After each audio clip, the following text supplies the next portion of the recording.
And they're red, so let's see. I have a call Red is with on. DMV about it. You read the sign? I will open this meeting of December 17th, 2015. Let the record show. Joe is now verified that the camera is on, working, and in red. That's right. All right, Selectman Scanlon is on his way. Let the record show everyone else is present. We'll open the meeting with Senator Jeannie Forrester. Come on up. Yeah, come on up, talk with us. So, thank you for giving me a few minutes of your time. As you know, what I like to do at least once a year is visit with the select boards in the 27 communities that I represent, kind of give you an update of what's happening in Concord, and then give you an opportunity to ask me any questions that you might have. So, very quickly, you know, we finally passed a budget. That it was vetoed, but we overturned the veto.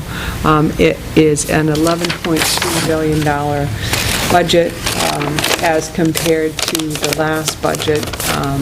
We spend, let's say, close to $600,000 more than the last budget. I've got too many numbers in my head right now. Comparatively, the governor's budget was 7% over the last budget. The House came in at 3% over, and the Senate came right in the middle at 5%. And at the end of the day, after committee of conference where everybody comes together, our budget was pretty much the one that passed out of committee of conference, and it was the one the governor vetoed. We did override that veto.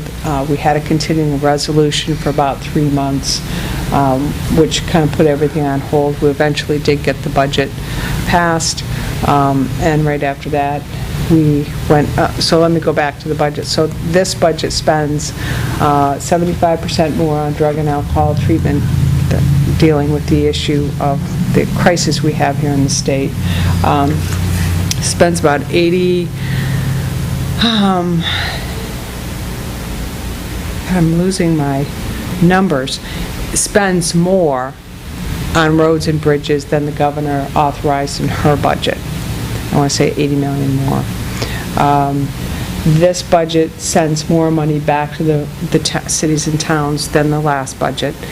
We were on a trend of going down funding cities and towns, and now we've gone back up in the 16 budget. They'll get more than they did in the last budget, and it's slightly down in 17. Is that from rooms and meals?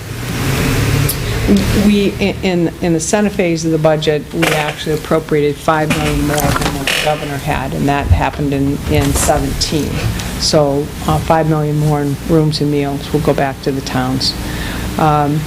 We funded servicing Meals on Wheels, the DD community, the mental health settlement, the 10 beds up in Concord for the mental health. All the social programs that everybody agrees are important, the emergency shelters, the DHHS offices that were projected to close, all that got funded. And the thing that was the most, I guess, contentious was the business tax cuts, which we felt was really important. That was what the governor had an issue with. And at the end of the day, when she came back with her proposal back to us, actually called for more of a tax cut quicker than the one we had originally proposed. So it was a little strange to have it happen that way, but that's ultimately how we finally agreed on the budget that got over, that as we overturned that budget, the veto that she and what else? Oh, rainy day fund. So just like you have a reserve in the state of New Hampshire, and I'm sure you've heard me talk about this before, we have our rainy day fund. It's about $9.3 million in that rainy day fund. When the treasurer came in front of Senate Finance, she told us that we should have between $70 and $140 million to help our bond rating, for stability for the state. So after this budget was passed, what we have now is approximately $23 million in the rainy day fund. So we're headed in the right direction there. You know that we had probably that we were called back into special session to deal with the drug and opioid, the heroin opioid crisis. I was on the task force, on the major task force, and then on the division that had to do with finance. We finished what is today? We finished this week, and we've made our recommendation. We'll have a public hearing on January 4th or 5th, so the public can come in and hear what we've done and give us feedback. And there are several pieces of legislation. One that I advocated for and had actually a lot of help and input from Chief Cormier. Had to do with drug interdiction. We know there's funding for, treatment recovery on the demand side, but on the supply side, there hasn't been a lot of attention, and I felt after kind of talking to law enforcement that we really needed to have some funding to help with these drug task forces to stop the supply coming into the state. Where does that money go? The grant funding? Well, The money that we're going to spend on interdiction. well, what's going to happen is there will be a grant application that I've been working on with the Colonel Quinn of the state police, and the grant will go out to any community who's interested, law enforcement, and they can apply for that grant funding, and it would be like a 50-50 match, so that, and it's basically matching up the trooper with the local law enforcement to do these drug interdiction or these task force. But really, we're letting the community, because I believe, and I think the Colonel agrees with me, that the communities know best what's happening in their communities, and they should come up with the plan and the program and then work with the state police to make that happen. So the money, it's designed to go back out into the communities, but they've got to apply. And coordinate with the state police. Yes. But what about legislatively? Are we making it more stringent in the court systems for them, or giving them more permission to come down on them hard once we get them and get them into a place, or instead of just letting them go? Yes, and that's one of the pieces of legislation that's going to be expedited, having to do with heroin and fentanyl. Making the penalties for fentanyl the same as heroin. That's one issue.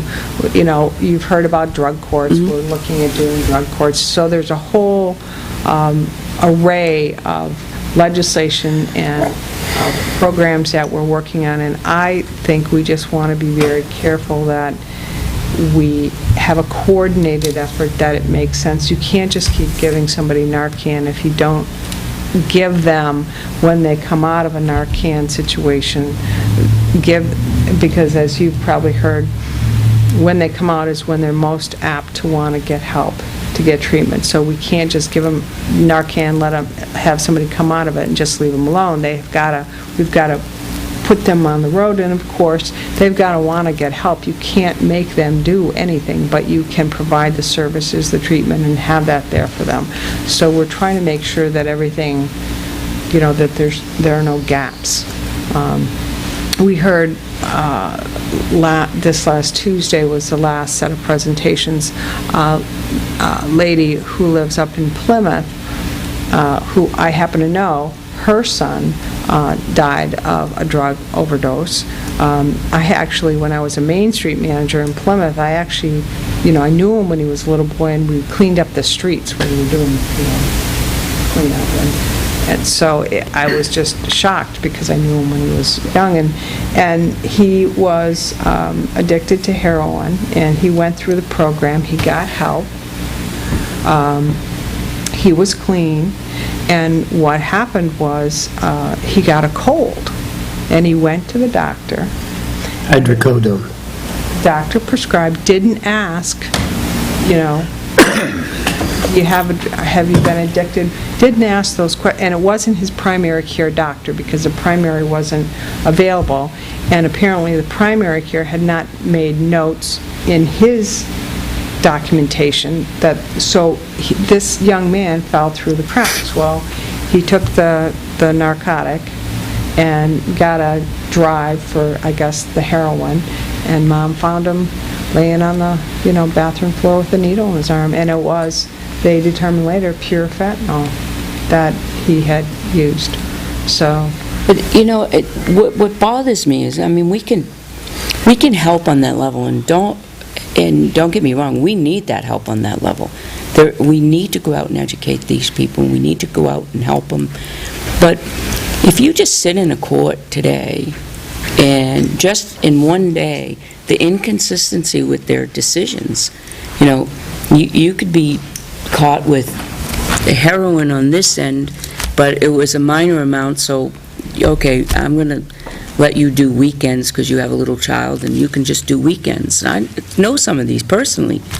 Or another one will have more than a gram of heroin, and they're put in jail for 6 months. And another one, because they have a lawyer, they'll let go. And it's like, where's the consistency in this whole problem here? right. And there's no cohesiveness between the justice system, the courts, and the local law enforcement. It's like we're spinning our wheels, we're catching them, then we send them to the courts, and the courts are letting them go. No, you're right, and that's exactly why, remember when we were called back in the special session, it was to pass legislation that the governor wanted. Well, we felt very strongly that you can't rush this. You have to Yeah. slow down the process. You have to have people come in and talk who are the experts, whether they're, people who have actually been an addict, or doctors, or, judges, or others, so that exactly what you say, so that we're doing this in a cohesive manner and things aren't slipping through the cracks. So that's why we slowed down the process. But when I say we slowed it down, we didn't, we're not slowing it down just to,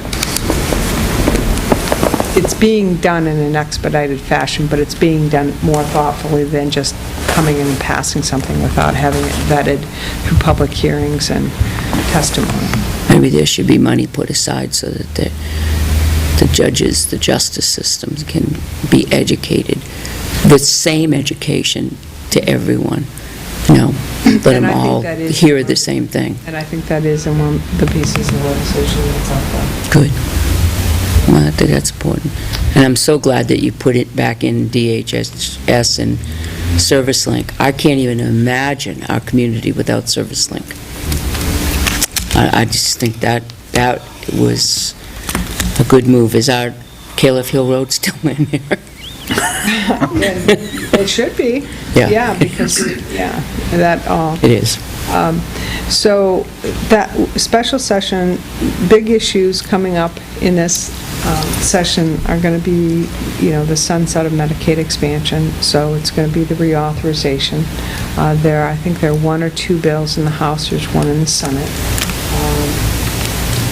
There is, on the House side, there's a bill that has to do with a tax on electric vehicles, so that, there's a feeling they use the roads, they should be getting taxed just like somebody who has regular fuel. It's going to be interesting. Yeah. How do you regulate that by the gallon? Well, they don't, and I haven't seen the bill, but By I've the heard miles? it's Kilowatt hour. It occurs to me, Senator, that those cars generally list for significantly more than your basic 87 Pinto. Yeah. And they pay significantly more in registration fees. Now, doesn't that kind of cover this? Yeah, but so Does that go to don't, roads and Alpha bridges? Just asking the Romero's. senator. If I owned an Alfa Romero, would I get a break as opposed to the guy with the Pinto? No, On my I gas mean, tax? It's all good questions. You know, I was in, where was I? What select board was I at last night? I know, I tell you, I can't. Are we the end of the road, I hope? Dorchester after you. I was just telling Cindy. There's a I'll ride. just tell you, I came from Haverhill and I forgot I had my apron still on. I didn't take my apron off. I was up serving meals to seniors up in Haverhill. So I was somewhere last night talking to a select board. And, Center Harbor, there you go.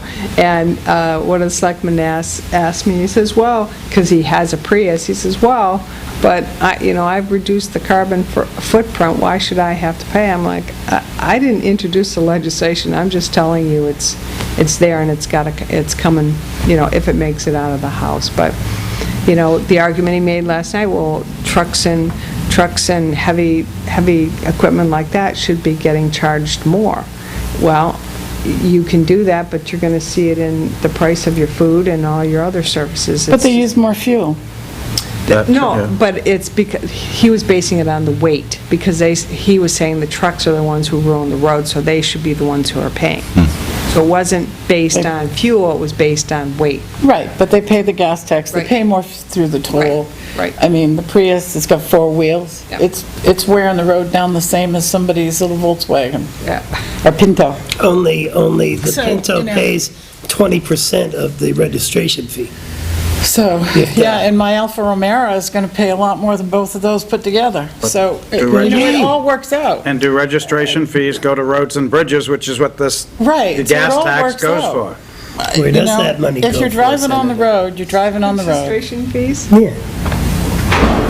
I couldn't tell you right now. Probably the general fund. You're going to charge me more for my Prius? I think that there has been some discussion about adding $1 to registration fees to go toward paying police standards and training, because their revenue from penalty assessments are going down. But I can tell you that's probably not going to happen. So I think training the police is probably a good idea, though. I think you're absolutely right. Public safety is a priority, and it is responsibility of government. I agree with you. But shouldn't that really, rather than sending it to registrations, why wouldn't each town pay the difference? In other words, if it costs 10% more for us to send an officer than it did last year, why don't we pay that 10%? I don't think. Did that come out of Catherine Dawson's Yeah, it mouth? did. No. Whoa! Okay, but, the record why, show. does everybody in the town of Tilton want to pay $1 extra to send officers from Manchester or Nashua or Portsmouth or the Yeah. big cities that have much more turnover than the little town of Tilton? Right. They're not going to want to do that. Yeah. Which is more equitable. I think kind of the solution that we've come up to, which I think is the right one, is it should come out, police standards and training should not be dependent on penalty assessments, police going out and giving you a ticket. There's something wrong with that. So Yeah. what we've said is it's going to, penalty assessment is going into the general fund, and police standards and training will be funded through the general fund, Good. as it should be. Right, and then you now have accurate monies of what it takes to support the academy. Yep. Yes. So, Well, I agree with that. other legislation that we have, there's legislation, I filed one on behalf of Judy, which has to do with synthetic urine, banning synthetic urine. Yeah, that was just insane. Yep. Can't think of only one reason to have synthetic urine. Joe, it's a fetish product. Yeah. It says so on the container. Yes. Yeah, the other stuff was bath salts. So, I don't care what you call it, horseshit is still horseshit. I did file one at your request that has to do with seniors. Yep. And as soon as that comes out, I'll let you take a look at it. Yeah. Great. And I have several pieces of legislation that I filed, I think 2 or 3 having to do with the drug issue, yours, and some others. I can find some more. Well, we took down another big one last night, What's that? drugs. We took down We had another a drug raid yesterday. big one. You are? Yes, we did. Thank you, Tilton Police. Yes, Working on it for a Finally. long time. Great. We got them. at least, what, It's 2 great, years? it's a great feeling when the entire neighborhood comes out to clap for the police when they've got them coming out of the building handcuffed. Nice. Yeah. So, that's really all I have to offer, and I'm happy to take any other questions you have. It's one of the things, Okay. the bridge that goes over the Winnipesaukee River, the 93 bridge, I don't know if you You brought that missed up. that conversation. Yeah. I'll 'Cause- forward you the email. Her and I went underneath, and then I she saw it, forwarded me, she gave me an email telling me who she had sent the information to, and Because they said they were supposed to deal with it, you're telling me they haven't? haven't done anything. How often do they inspect that? Three years ago, I went under there, because I canoe, well, I tube under there, and it's great recreation, and I looked up and I saw pieces of cement half the size of this table, hanging down. And I took pictures of it, and I brought in samples Yeah, we went with the underneath. rebar in there. Yeah. And you went in there, which is 2 years later, and it's getting worse. 3 years ago, they said, no, there's nothing wrong. Okay, is it still hanging, or is it gone? The pieces that were hanging are gone. You Because they can- fell. Yeah, and, Call it spall. Spalling. Spalling. Yeah. Yeah. Now, is it a red-listed bridge? Because we got a That's lot not of those. spalling. no, it's actually, I guess you have like a veneer, right? Underneath, they have like a veneer of cement. And then they have the actual, I guess, cast cement that has the rebar in it. Well, it's already, through all the veneer is gone, all the cast cement's gone, and above that layer of rebar is missing, where you can see Used to be able to see the sky through the bridge. and it does drip water through those areas, so the water is leaking from the deck through the cement down, and that's That our will kill the only, cement faster. Concrete. 93 and the over the river. only way to really see it is, if, on a great sunny day, and you're 93. going down under the bridge, I just lying on sent your that tube, email enjoying the to river, and you look up and Get on and off at Northfield. Well, Just go fast. as we were talking about earlier, I did go with Joe this summer. Yeah, I saw that. And looked at that and talked to Bill Cass about it, and they said it was going to be, Begin in 2016, they're going to try to push it up sooner, and that they'll be back before winter sets in to do some work. so I will remind him tomorrow. What's beginning in 2016 or whenever? The bridge, work on Are we the bridge. talking a rehab, or are we talking just patching?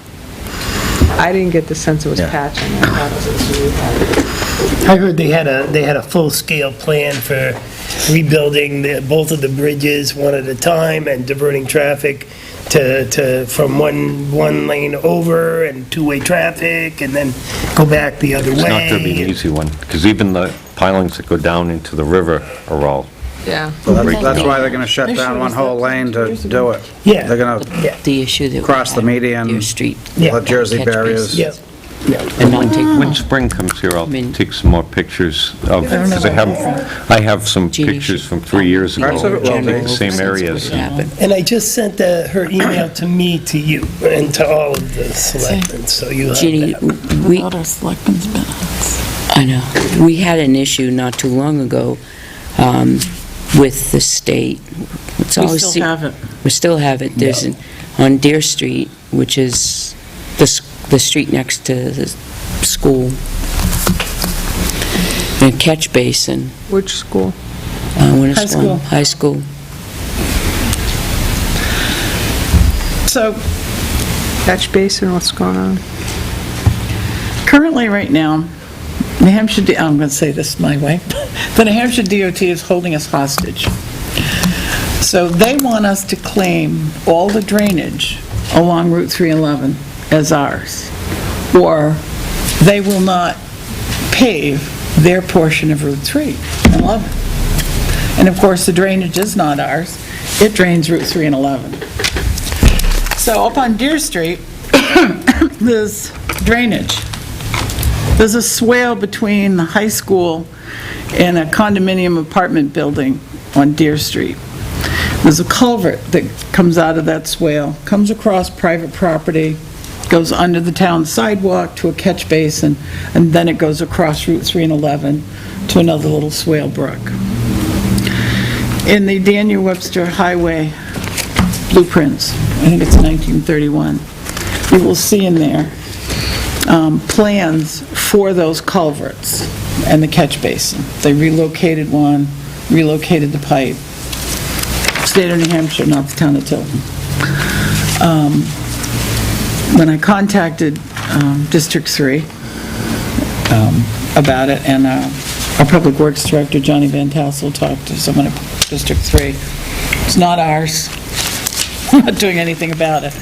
What happened is the culvert that goes from the swale to the catch basin under the private property has failed. It's rotted. I just found out about it a month ago, that it's been an issue for the past few years. District 3 was over there fixing their portion that was actually in the roadway. But they did nothing to fix this piece, which goes into their catch basin, which is part of the drainage system of that road, because if it wasn't there in a flooding situation, it would flood Route 3 and 11. It's not going to flood town property or town road. It's going to flood Route 3 and 11. So the bottom line is they're not fixing it. They're refusing to fix it. And it's dangerous. It's all undermined. Sure. And I'll follow up. We went back and showed them the blueprints, because first they said, no, it doesn't belong to us at all, and we showed them the blueprints in 1931, and it does belong to them. It is. Deer Street intersects with Route 3, and it is theirs. Then they're saying, well, 10 feet from the edge of the road. Well, they don't own 10 feet from the edge of the road. Then, I mean, that's absurd, because we plow down here on Main Street, because they don't plow the parking. And if they own to the edge of the road... It's a drainage system designed to keep Route 3 and 11 clear of water. We have asked over the years, in fact, just recently, we have a drainage issue with Town Hall, especially on the east side between us and the Tilton Inn. It causes problems in their basement, damage to the Town Hall, and we thought, okay, if we could resolve this, when we do the sidewalk, we could run a drainage pipe down and into their catch basin. And they have said, what have we been doing this for, 6 years now? No. You can't connect into our catch basin. Now here they come last year, or was it this spring they proposed it? And said, okay, it's your drainage system now, because we don't want it anymore, is basically it. Right. But yet they've been denying us to hook into it, because it's there. It was theirs then, now all of a sudden they wanted to. That documentation? Do you have all that documentation? Was that in a public meeting? We might have a tape. I think it wasn't a public meeting. We'd have to do a lot of looking back, but, Yep. these are conversations that have taken place. When Mark Morrow was still up at District 3, I called him up and asked him, Mark, can I just, well, we're just going to kind of swale our sidewalk, to go into your drainage system, and I was visiting with a constituent in Newhampton last week, when they fixed 104, heading towards Bristol. They created a situation, and she's just off the road, they created a situation where the water, when it comes down, it's where the new it's not DPW, but the police and fire. life safety. Life safety. So it's right there when it comes down the road, and their house is right there at the bottom. So when they made those improvements, now the water is running right down their driveway, and they have a garage where he does that's where he is the driveway. the bottom, and the water's been running, and this has been since 2008. They were telling the state this was a problem, and the state, at one point, they came out and put a bunch of soil there to take care of the erosion that had happened, but they didn't fix the problem. 2010, they finally, I think it was last year, the way they addressed it was creating a swale in front of their driveway so that when they pull in and out of their driveway, they go like this, you know. But the swale then diverts the water from going down their driveway. But in the meantime, all that time that water's been running down, it's ruined the foundation of the garage, and it's just, it's ready to fall down. And I brought the state out there last week, and they said, well, you know, there's nothing we can do. Well, they caused the problem. It's a frustration, that's why. We had the, Everywhere it's. right, We have it all over town, especially with the Class 2 state aid roads. We have one on Winter Church Street. We have an older woman who is, she has some handicap issues, and because the state abandoned their drainage, or DOT did, on Church Street, that water is eroding the town sidewalk, and all ends up, there's a catch basin very near her driveway, and it's not ours, it's a state road, but the water doesn't get to the catch basin. It fills her driveway to the point where at one point last year, it's not funny, it's ludicrous, her car was frozen like 10 to 12 inches up her tires in a solid ice block. Because all the water thawed, came rushing down, filled her driveway, and then froze overnight. She couldn't move. She came out and couldn't move. Most of the time she goes out there, she cannot physically get in her car because of the situation. we have Mr. Barrett that's been complaining now for 4 or 5 years and has threatened to sue the state this year on Winter Street, just below the Veterans Home, where the problem comes from the Veterans Home, washes across the street to Bob Hardy's place, comes down, and it's all eroded along in front of his house, big, huge trenches, and they come out and put in large stones to kind of divert it a little bit, but now it's going into a different place where it's washing away. The sidewalk is just about unwalkable at this point. It's just eroded. And we've walked it. We've walked it with Bill Rollins and Bill Lambert and a couple of engineers. We've had, I think you walked it with us and that's a long time ago, and we're still dealing with that problem. They don't want to do anything at all, and they wanted us to do the 80/20 on Winter Street, and we said no, because of all of the work that, in the trucks that go up there to go to the Veterans Home, Yep. the state facility. That's why we didn't want to take it over, ownership over it. And now we have an estimate of over $100,000 to repair our sidewalk on Winter Street, Just on Winter Street. which, if we fix it, it's money thrown away because the drainage issue hasn't been resolved. Right. Seems like stormwater control has been an Yeah. ongoing thing, but it seems to be getting worse and more. But- Class 2 state aid Surfaces. roads are a huge sort of problem what- for your municipalities. Right, and what does it take does it take Mr. Barrett suing the state to get some attention? And we don't know.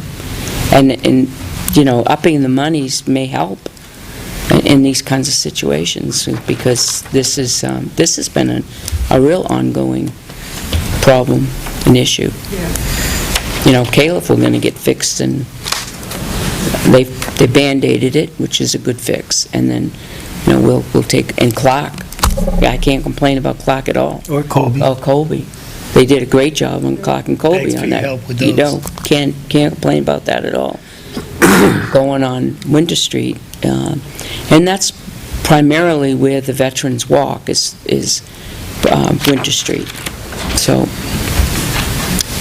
you don't see them out walking now, because the sidewalks are so bad. But, so those are a couple of issues that we had, the culvert issue is basin, catch basin. That one's It's- pretty bad. That's It's real. still sitting there. Yep, it's still sitting there. It's not working properly. We know it's, Has anyone from the state been out there?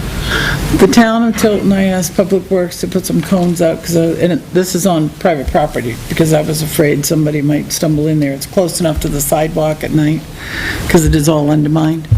Has anyone from the state? New Hampshire DOT was over there repairing their drainage line in the road. This drainage line goes into it. Yeah. Well, it's not perpendicular, but let's say it's perpendicular. They're fixing the parallel one, and they didn't fix this one. Okay. But that was the work crew that was there. I pointed it out to them, I said, but no supervisors have been, no management has been out there. no. Johnny's been Johnny has spoken wanted to to them. handle it, and I've let him so far. He was going to be here tonight, but I'll Yeah, have he a is. conversation with him Monday. No, he is coming. I'll have a conversation with him about it to see where he's at. Yeah, And yeah, that's then right. I might have to go over there and make a big noise.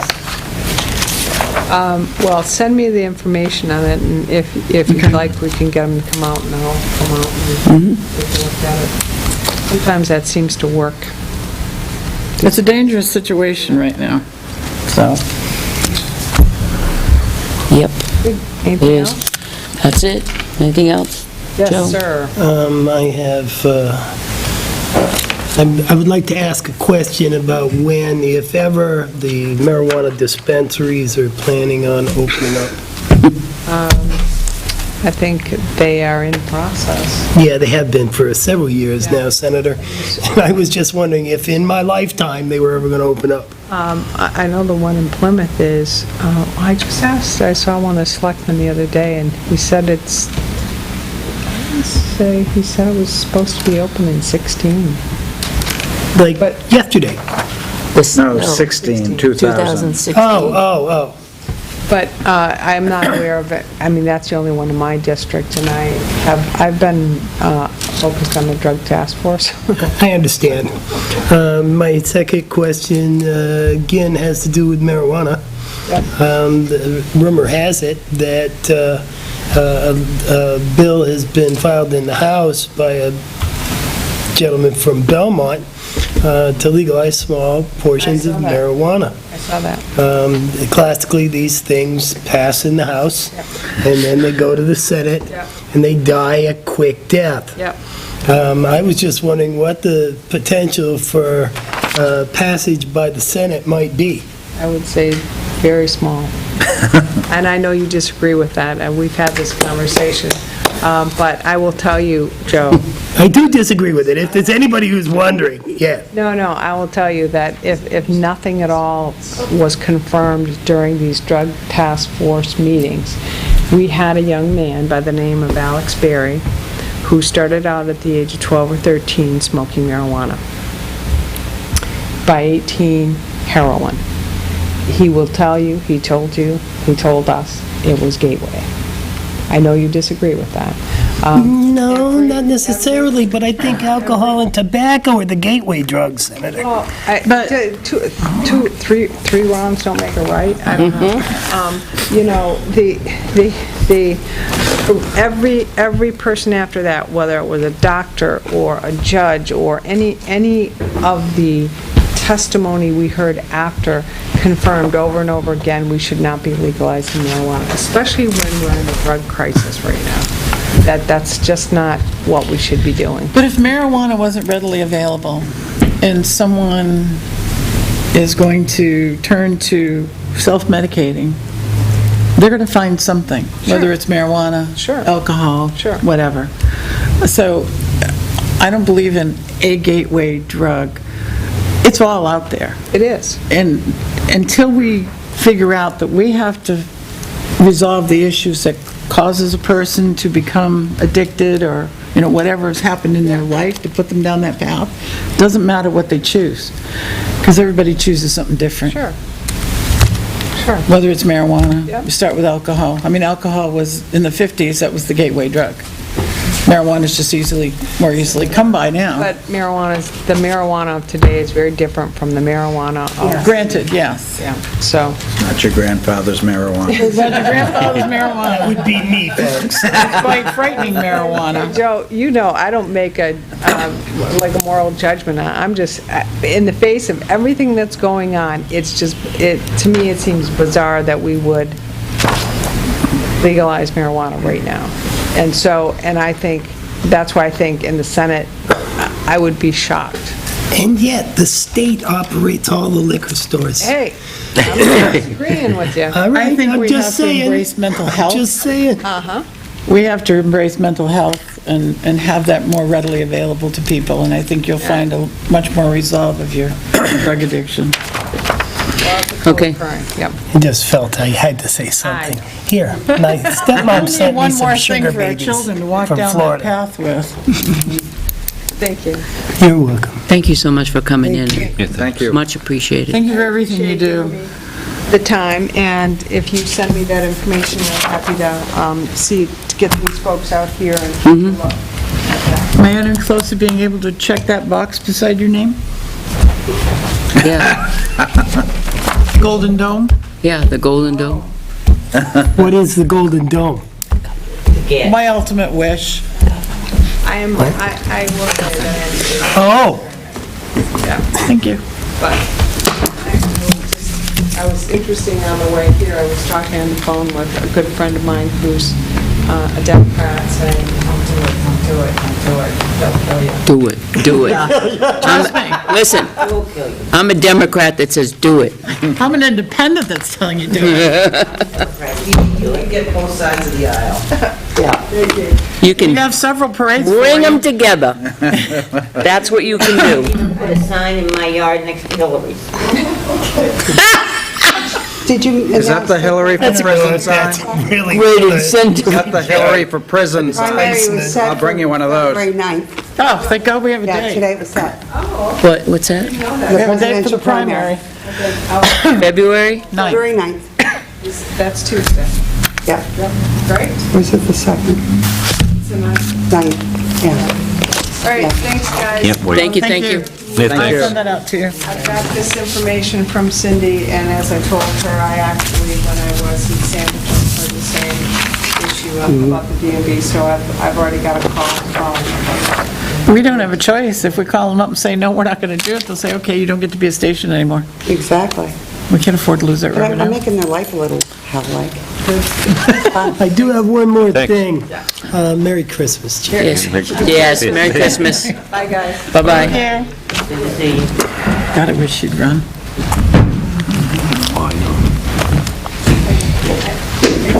You and me both. I think she'd have a really good chance. Yep. All right, Joyce, you're up. These are two cards. One is for Chris and one is for Blood Family. One is for, Chris, his son. Who's son? Bill Joslin. Bill Joslin used to be a selectman. Know who Bill Jocelyn is, but what's this about? He passed away. Oh, But Peter, I'll still support you. Listen. didn't realize that. Well, thank you, That's Jane. sad. Christmas, right? In the Select YY, Selectmen's FYI bulletin last week, I had the DRA form to send our sales data for the equalization ratio. Did any of you have an opportunity to look at it and sign it? It's the pink form. I'm laughing. You're asking me to remember last week. Well, That detail? Is it the one and that one down there? yep. Yeah, I did. There's an FYI over here, too. Do we have two FYIs on the table? I have a to I'm be sorry, signed. It's in the to be signed. I was not gonna the say, FYI. it's in the, I got the to-be signed one down here. Oh, there's an FYI. What's Oh, the red and one then this then? is for the To FYI. be signed, as far as I know. This came Oh, that's addressed to great. Johnny, but I scanned it, and I can't remember if I emailed it to everybody yet or not, but this is the New Hampshire Public Works Mutual Aid Program, Mutual Aid and Assistance Agreement, and Probably stick that in the I'm sure Donnie may speak to the board about that, but I believe when Dennis is here, we had signed one in the past. But it's a very well-written 53A agreement. And if anything, I think, I saved a copy of it as a template if we ever do get into We've any talked other about this several times. 53A agreements. It covers everything. Oh, okay. I don't remember why we didn't. I'm trying to figure it out. It was quite a discussion. But Johnny will probably You're both for this bring that up. purpose.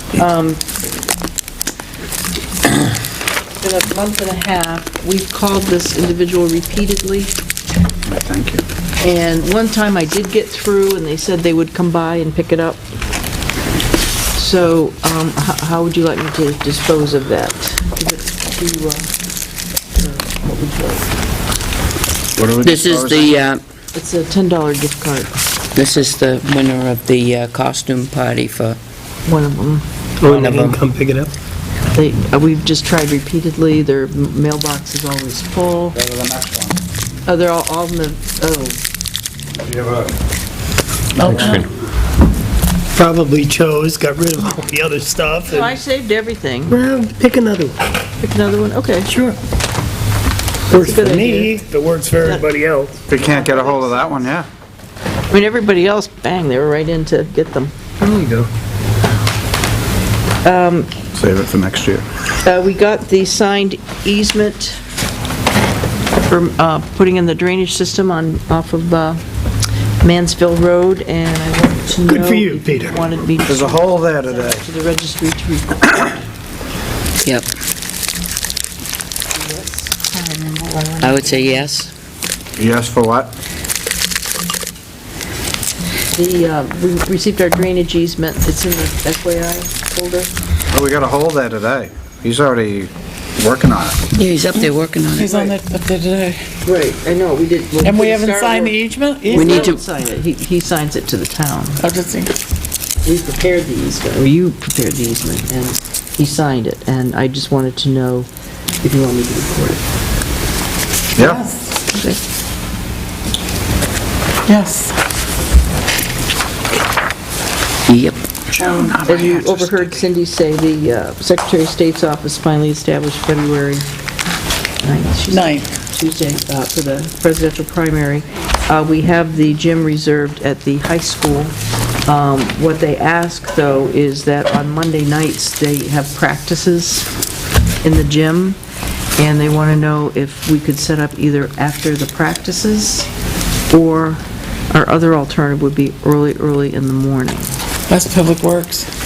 Well, the And the rest of us. Wow. the custodial staff, they can lay down the floor covering.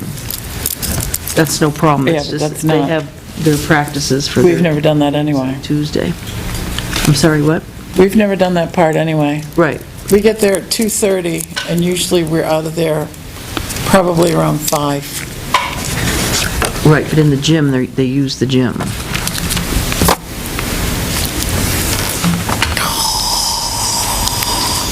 They've already scheduled, so Oh, there's no sure. games So Tuesday. 2.5 hours we have to make up somewhere. games on Tuesday. Right, there's no games on Tuesday, but they use the gym to practice on Monday. Do we know how late they're there on Monday?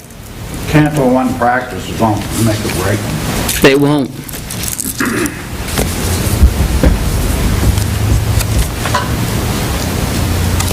I would say go in early in the morning. Ask What time DP, the polls open, 7 or 8? 8, So you're asking everybody to get there at 5:30 to be open for 8? What time is their last practice? I don't know, I can find out. 9-ish, probably. I want to call them out at 9 o'clock at night. No. We don't have a choice. Well, it's once every 4 Call years. them out. Call them out at 9 o'clock at There's 4 night. elections, there's what, 1, 2, 3 elections next year or 4? 4.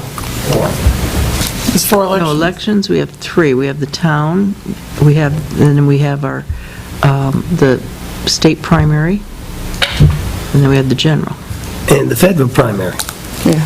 Well, the general is, well, that's what we're That's talking the, about now. yeah, that's the We're talking about So we now, have but we have three. 3 more. Three Town more. meeting. February, March, and November. There's no Right, March- September primary But we have town for the state? Is the town meeting, yep. February, March, and November, there's nothing in September? Yeah, I thought there Is there a was. September primary on all your state? I think there's 4 this year. Well, counting the one we're talking about now, there's 4. So Okay, Yes. that's what I'm saying. presidential primary, there's our town meeting, or town elections, So, the other 3, primary and the general. town meeting, we have a date. So they need, my point is, they need to know that we really need to be in there at 2:30, 3 o'clock the day before. So for March, second Tuesday in March, if they could schedule it so there's nothing going on Monday afternoon in the gym. The same with, what is it, the second Tuesday in November? There's nothing. In September. And then September's, is that the second Tuesday as well? So if they know those dates, and it's only going to happen to us once. For the February one, would it be helpful if we went in on, it's on what, the 9th, right? So if we went in on the 8th at 9 o'clock at night, Johnny is coming in. by the way. Or even if it's a little earlier or something, or something to just bring stuff in, to have it sort of staged. Public Works that brings all the stuff in. You know, would it be easier if they brought it in during the Not- day and put it on the stage, let's say, so that, There's no stage there where Yeah, we there is, both. but I wouldn't want to lug that stuff around. There's a Yeah, there's a stage in the stage. gym. There's a stage in there. Oh, That's in gonna be the, inconvenient. in the, Oh, get it. that's or, where we're voting? In the gymnasium. That's where we always have been voting. You know, since Well, we don't have a moved it. choice except to do it in the morning. I thought we were in the middle school. We're in the high school? You've been in both. We got We are moved out of currently, the middle school. last year, we did our election in the high school gymnasium, not the cafetorium. Because But they you've wanted to also move been us. in the middle school gymnasium for That's They right. moved us officially out of there. That's right. security? All Maybe right, someday we can move it to the Episcopal Church. You All right. can bolt out of the high school gym into So- the main building just as easy. what is our answer to call out I'm sorry, what time do DPW? polls open? 8. 8. So they'll have to be, they will have to have that stuff there by 5. In the Public morning. Works. 3 hours to set up? Oh, yeah. Oh, are you kidding? They were there till 6 the time that we started at 2:30. It's 3.5 hours. You have to set up the booth. This is for the primary, so the handicap, everything has to be in place for this election. The town meeting, we don't have to set up the handicap booth. That has to be set up and functional. Where did you put the handicap stuff? It's all with them. Well, we didn't set it up.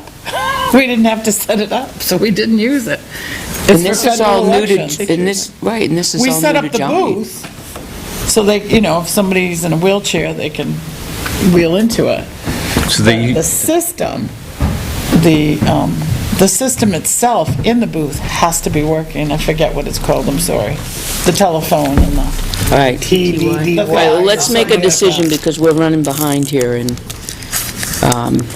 morning? Well, the way the request came through is they wanted to know if we could set up later in the evening.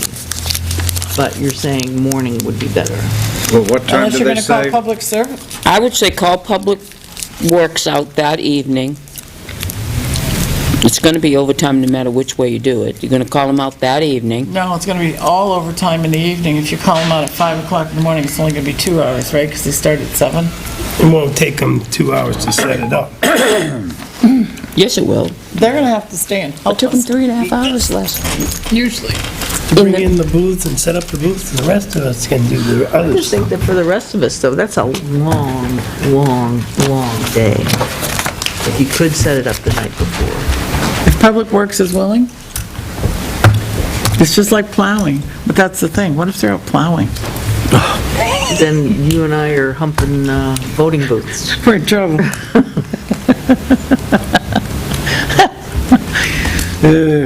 All right, well, that's why I'm bringing it up now, because I know it's going to be a while to... I think the consensus is Night before Monday, would be night better. before. I think it's gonna be better. I than can that. help the night before. Okay, What time can they start the night before? I'll find out. as soon as practice is over. Why don't you What's- find all that right. out, and we'll What- talk about it What's the again date Monday. you're talking? February 8th. 9th. 8th, the night. Oh, Oh, 8th is the Monday. For the, that's for the primary, okay. Why don't you find out all that information, and we'll talk about it Monday. All right, so go to the next on the list. Yep. I haven't checked my email, but I did speak to the chief about the workers' comp claim. So I will file that. And I think everybody knows, we will probably talk about it later under your, Not everyone knows it's a non-public item. okay. Oh, that just came in. I was unable to get to everyone. Okay.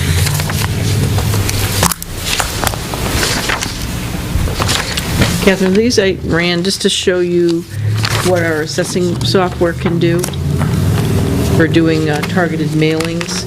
This was just a general sort that I did by putting in street addresses, but I can query any way you want. I can query by street address, I can query by map and lot, I can query by name. So once I get that report, you can put it in any format you want, for labels. down there. Like that, you could just put on our label sheet, and photocopy Oh, that nice. on the labels. Can I have And that then pink, the red folder?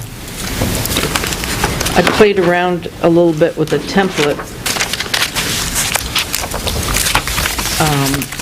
So you'll just see the address would be at the top.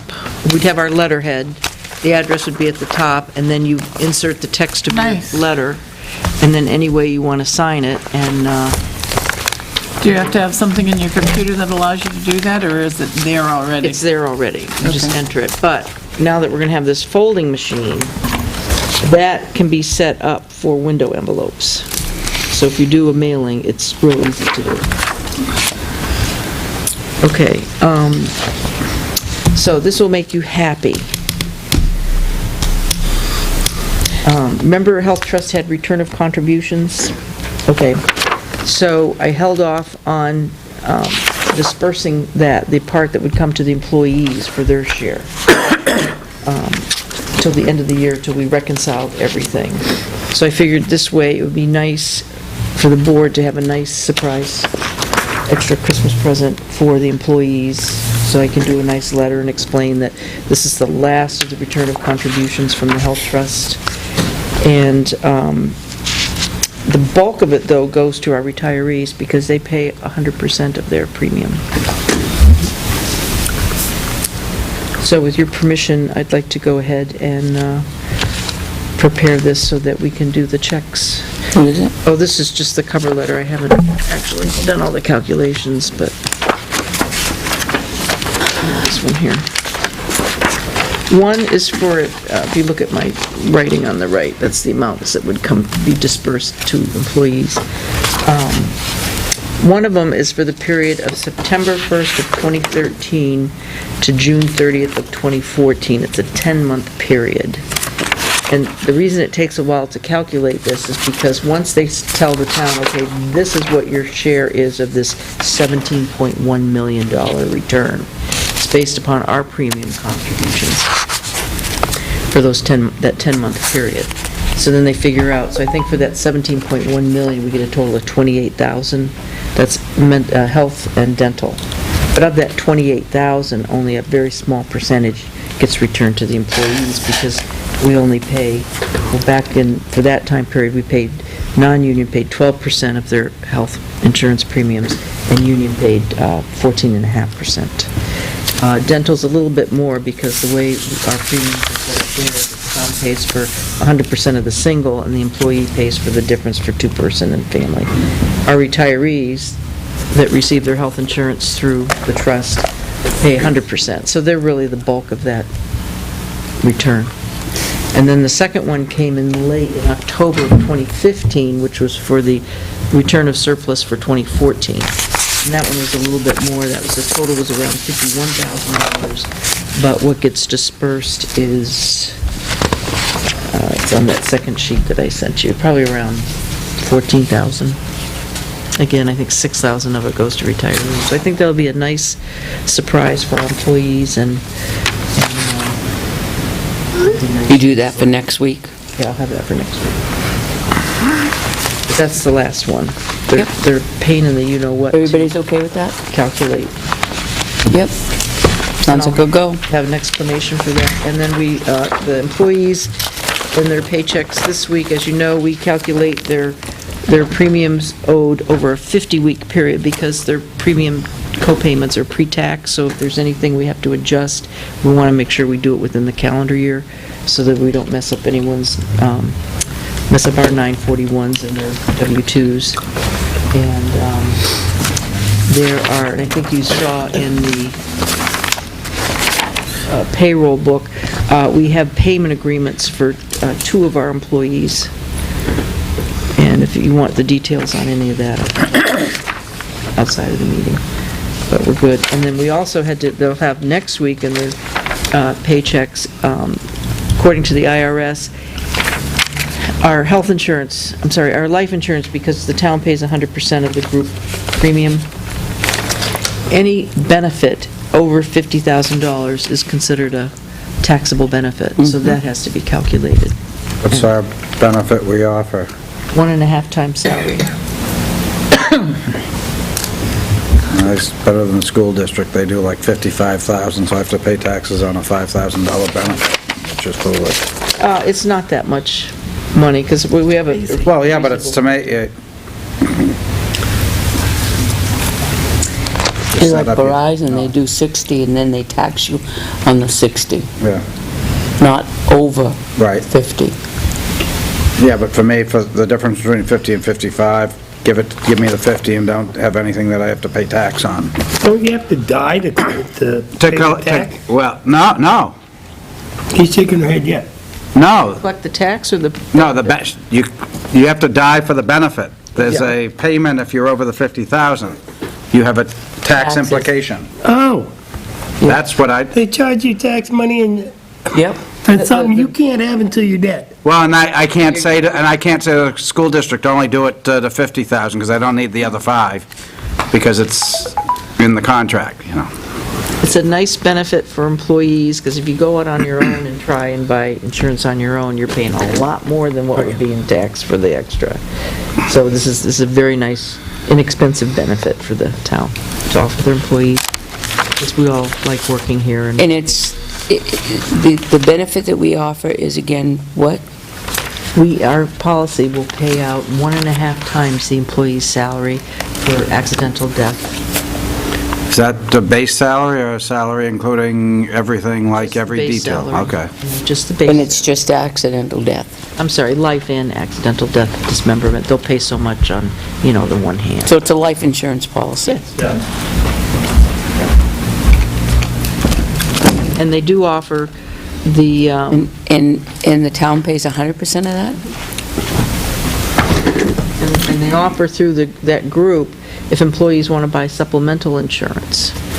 It's very expensive, it's a group rate, so you can buy additional term insurance. What rate do they tax that at? It's .18 cents. It's 18 cents per thousand of benefit. So if you Annually? have 55,000, it's 18 cents times 55. Times 55. And that's the annual Bucks or amount? something? That's the annual amount, Yeah, right? for the number of months that you receive the benefit, because But we it- had quite a few new It employees. really this should year. be 18 times 5, because it's 5,000 over 50. Right, correct. But that's not the way they figure it. Well, that's how we figure it. Not IRS. I just went through this 10 years with Verizon, That's a federal tax? because I had a $75,000 Federal tax, policy. yeah. They taxed me On the on 75. $75,000. Yep. And they'll continue to tax me on $75,000, not $25,000, Really? which they give me as part of my retirement. Oh, well, it's a benefit, it's a nice benefit. She's waving us on to hurry up. It's a benefit. My I boss pay- over in the corner is waving to me, saying, "Hurry up, Pat." And the second boss on the other side of her. All right, I'm almost done. It's not Joyce that's holding it up. We were talking to Senator Forrester. All right, let me just check. Oh, the signs, Lyman came, it was either Tuesday or Wednesday, to put up the new signs. And the signs that we had taken down, the town had taken down, have been returned to the town of Northfield. Town of Northfield will keep them stored over there, and the project, the WRTA, when they need additional signs, like if they're stolen or when they extend the trail, they will be able to use those signs. I haven't been out that way. Did I see Lyman putting that sign up once again on private property? No, Johnny and I were right out there, and we made sure, we said, no, you stay on the pavement. Okay. And the other one is almost in the travel way there, it's right behind the pole. Okay. But I did want to bring to your attention that one of the tenants that lives at, in the red house there, the old Missouri Market, she came out of she saw the guys working out there, but she thought they were the town. She had left a voicemail message. That they didn't fill in the hole where they took out the post, and she had a cane, and her cane went in the hole, and she fell against the building. So right now, if you look out there, you'll see there's a stake and a cone there, and then in the morning, the highway guys will go and fill that in. But I called Glenn Smith and told him, I said, one more thing, that your contractor, wouldn't you think? No, and it's not the contractor, it's the employees. Wouldn't that be the contractor? In this case, it was. They're the agent of the contractor, so. That's right, but in a construction world, the turnover of employees is just amazing.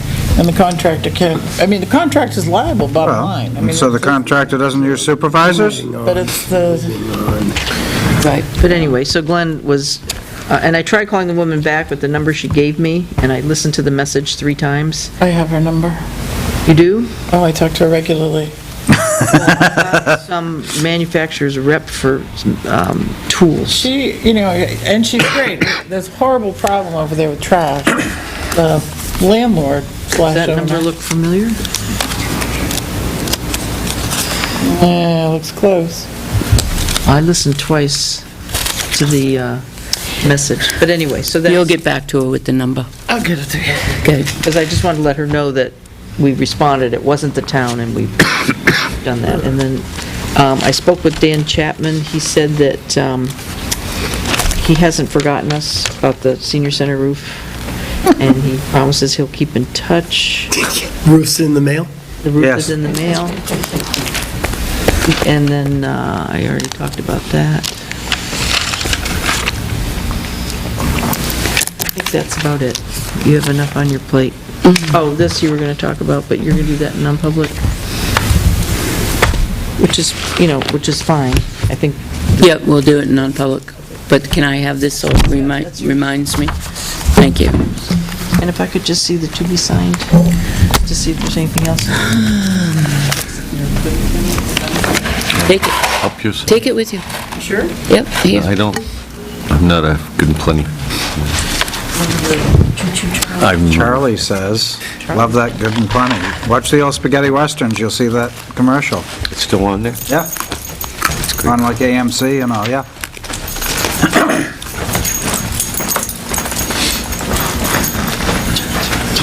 Good, you signed it. All set? Yes. Just slide her aside, Tim. Oh, sit right there.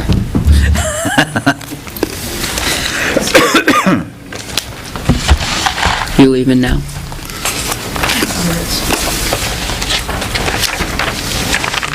Thank you. Now, is this one different than this one?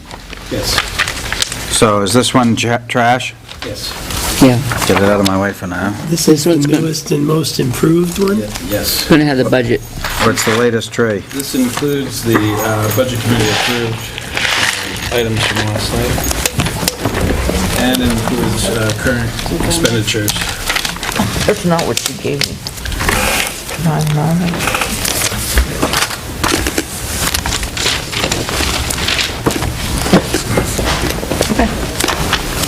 right.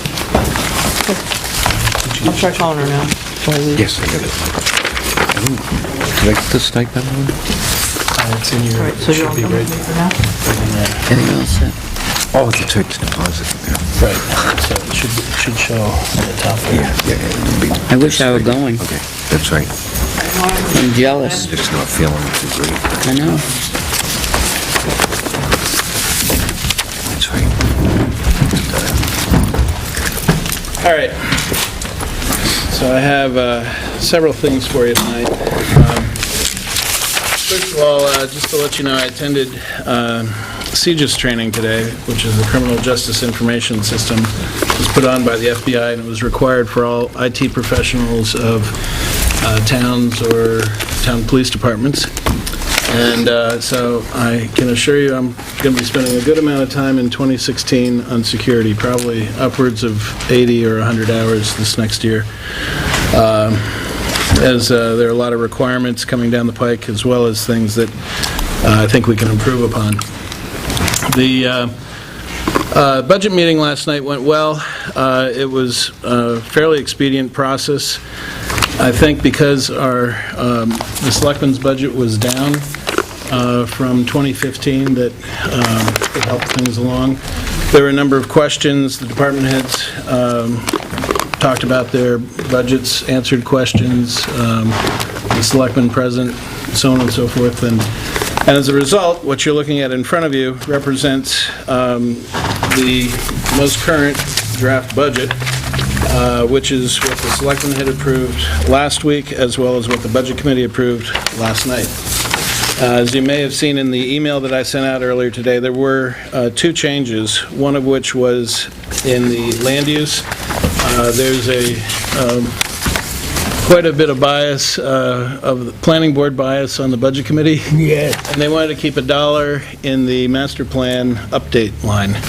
So $1 was added in the land use budget. And the only other change was, there were many proposed changes and discussions about proposed changes, but in the end, the only other change was for the Tilton Northfield Recreation Council, which was the Pines, and that was that they approved $64,750, which was the requested amount from the outside agency. They also approved the revenues, they approved the sewer pass-through, and so the total operating budget worked out to be $4,939,772 from the Budget Committee, which is a decrease of 1.6%. They moved right in the beginning of the meeting, after the presentation of the Selectmen's budget, to use the Selectmen's budget as a basis for their discussion, and that's how things moved along. I'm sorry, there was one other change too, which was Old Home Day was presented to the Budget Committee, and it was unanimously approved by the Budget Committee. Thanks, Joe. And so that may be something that the Selectmen Which want to we revisit. would want to revisit. Should we revisit that now? I think it's probably appropriate time. I haven't then having I'd an make- opportunity to see their budget. It was sent via email Last week. beginning of this week or the end of last See it week. in my email. Well, it was sent by Johanna. Okay, however it got to me, or may have been sent to me, it wasn't handed to me, and I haven't had a chance to look at it. Well, nonetheless, For all that that's worth. be that as it may, I'm going to make a motion to approve the request from the Old Home Day Committee for $3,000 in funding for 2016. How much cash on hand, somebody wants to... I'll second it. How much cash on hand do they have right now? I want to say $52.89. They take that into consideration? Yes. The money that's used from the two towns goes to fireworks. Fireworks have to be contracted for and paid for in advance. How much are they Whatever asking? money they have left on hand, whatever money they have left on hand is used to let me see, buy supplies for their little duck pond thing, to buy the hot dogs and the Seed money. hamburgers and those kind of things. All those things were on, and I don't have a copy of it in front of me, although it should be in my email. As a matter So of fact, when was it sent? Because I type in Johanna under my search. Pat Constantino forwarded it. Okay. It said Johanna, so I was looking Well, at it should have been sent by Johanna right out of the gate, but in any case, it has been dispersed. It 'Cause is, So they spent found it. $6,000 December on 11th. fireworks? Last year, they spent 5,000. The year before, they spent 7. But because of the rain, the fireworks was shortened. Well, the money had been they already had the fireworks, but it was raining. So they gave us a better thing last year for $5,000 instead of 6. Did anybody at the supposed to- Christmas event this year? Those fireworks were $2,000, were they not, Peter? Yeah. That's what's in the budget for next year. $2,000? Yeah. It was 1,500 or Christmas parade fireworks, $2,000. for the parks budget. Well, They want us to pay $6,000? we've been paying, that's pretty much what we've been paying all along for Old who do you Home. have do yours? Bob Depadue. That's exactly who does theirs. Don't know what to tell you. That's who does theirs. Well, Can't that's go what for it's that. been costing. That's exorbitant. And that's why they're requesting $3,000 from both towns. What was our invoice this year? Wasn't it? 2,500? Or was it 3,000? Catherine, here's... No, for the Do you want for to the see this or parade. no? It was either 1,500 or 2,000. Okay, so it was 2,000 or less for the fireworks for the Where do I Christmas find my event. function since I'm used to I'm not gonna look at Excel that. here? Gmail, and it comes from... I'm trying to tally up their actuals since that's not done to compare to what they're asking for. I think it's $4,000 too high. I mean, that was quite a spectacular fireworks display. It was nonstop.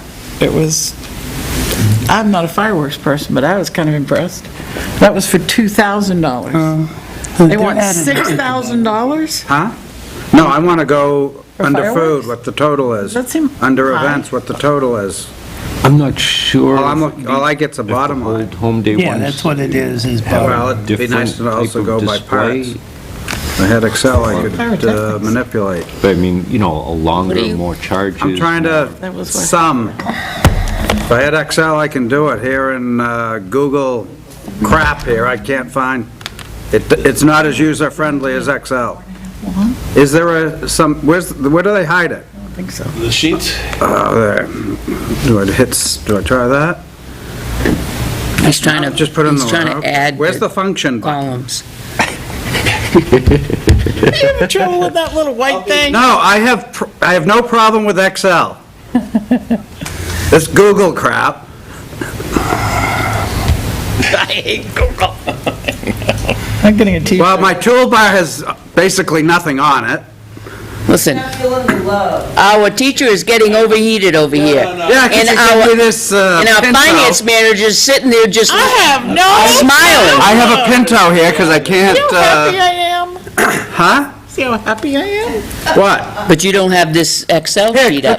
open your spreadsheet and give me the total that I'm All I looking know for. is they're spending $6,000 on fireworks that we only spend $2,000 on, and I'm flabbergasted. All right, And don't know. Then- We have to be here till 10 o'clock every damn let's night. go, move on. Yes. I Come call on. the question. All those in favor of funding the Old Home Day, $3,000? Yes. Yes. Opposed? No, Let the record show, absolutely not. I'm not Yeah. paying $3,000 for fireworks. $6,000. All right. You're more than welcome to go to the committee and ask them to, No, I've tried that. okay. Thank you. All right. So I think that takes care of that. Are there any other changes at this point the board would like to make? can I ask a question? There just may be one in, Budget Committee approved 4939772. Correct.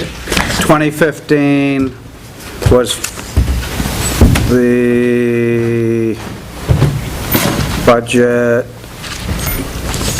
It's all the way on the left, 5 million. Okay, all right, I was using that, I got my column, because I was looking at the 1.7, 1.6, okay. Yeah, I got that's... it now. Those were The columns are, still showing the department request and the selectmen approved. The only,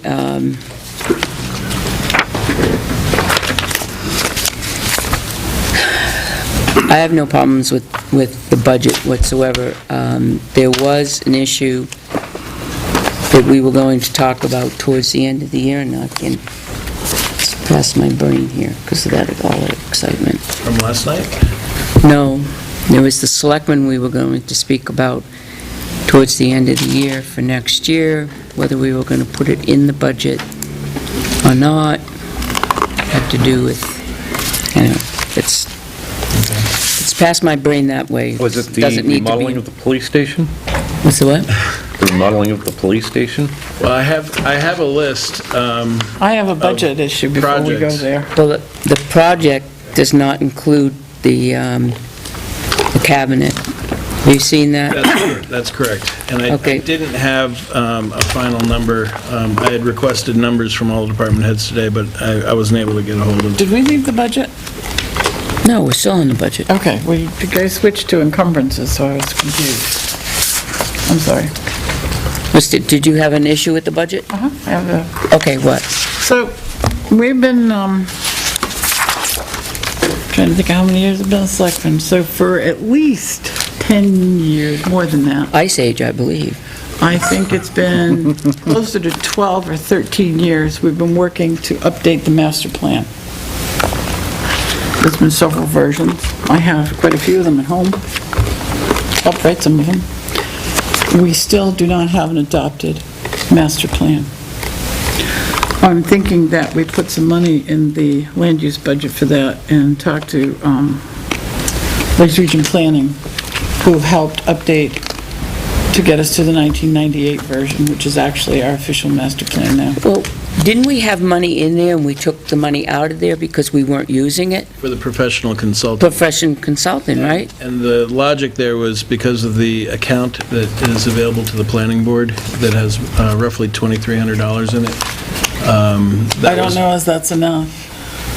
The last time, I'm trying to think of what we had the master plan, the Lakes Region Planning do for us, and I think it was, the fees that we could charge developers that you no longer CIP? can do for Impact impact fees. fees. Yes, It was like $56. right.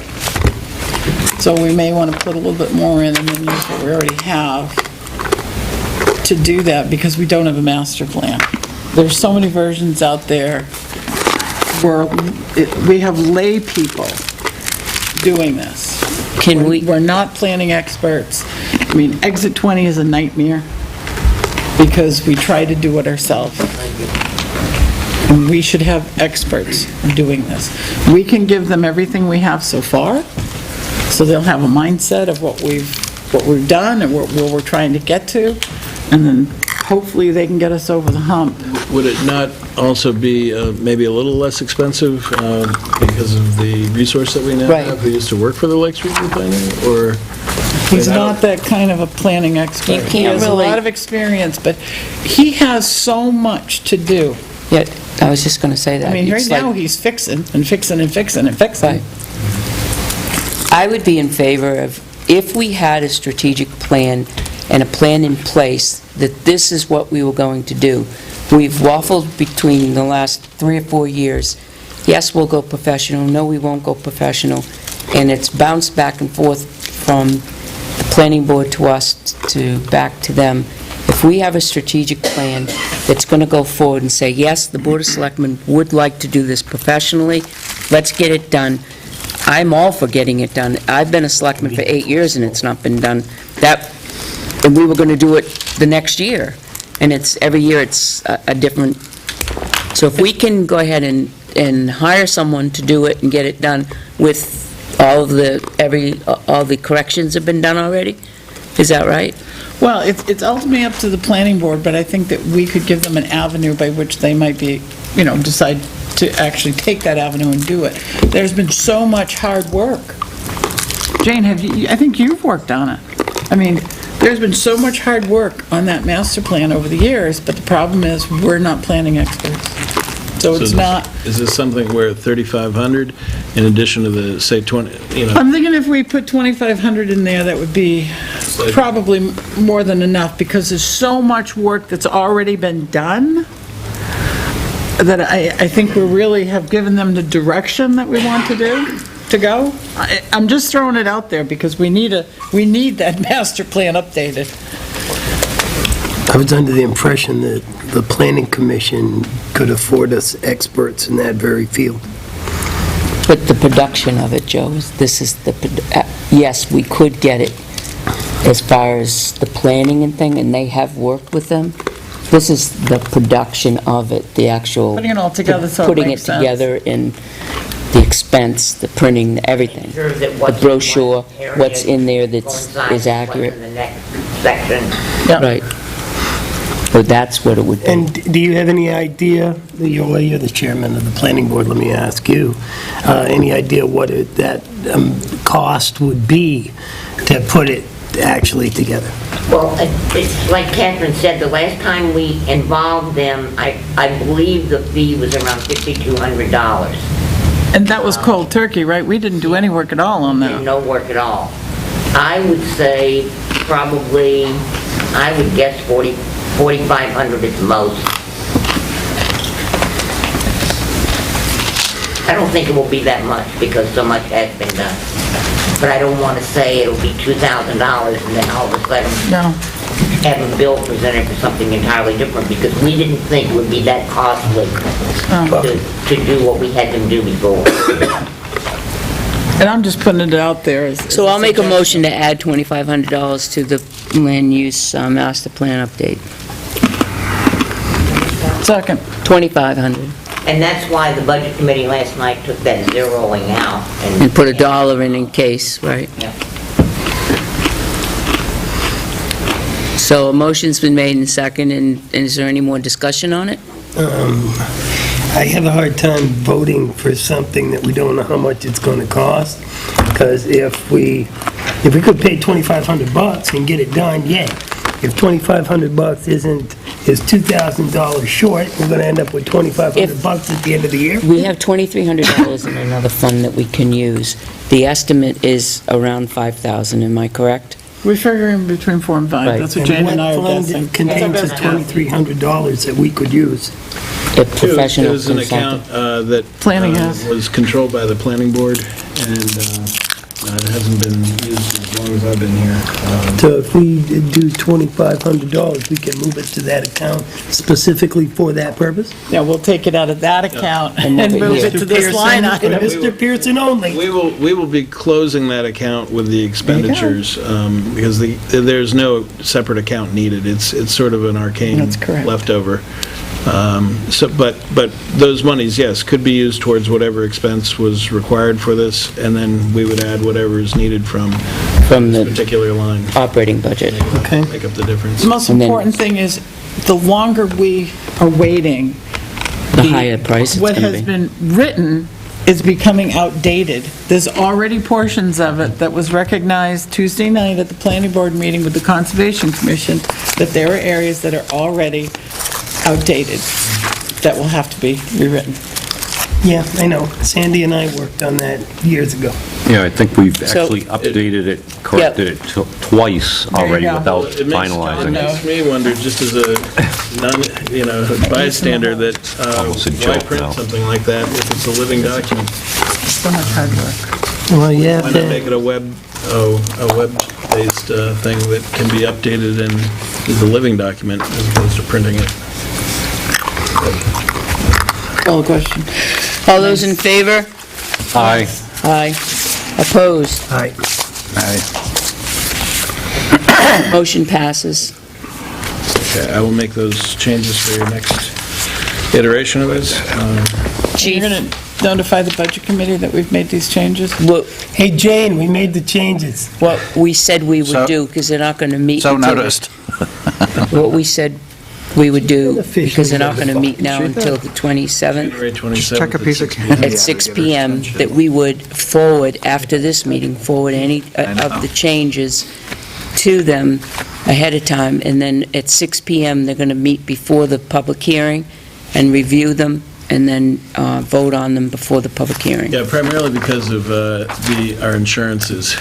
So I would say maybe we should wait to see, if we're close to getting the Right. final insurance numbers, and then, forward all that. Right, because there may be something else. I wouldn't wait too long, because they could choose to meet before the 27th. True, it may just be another week or so, the end Right. of the year, is what I'm thinking.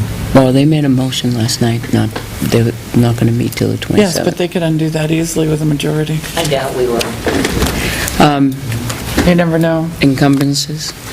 All right, can I encumbrances. just ask him to come over and... Sure. Chief, can you just bring your cabinet material, flooring? We're doing encumbrances, and I know that there's one that the board is not aware of. Only one? I love it when that happens. It's a joke.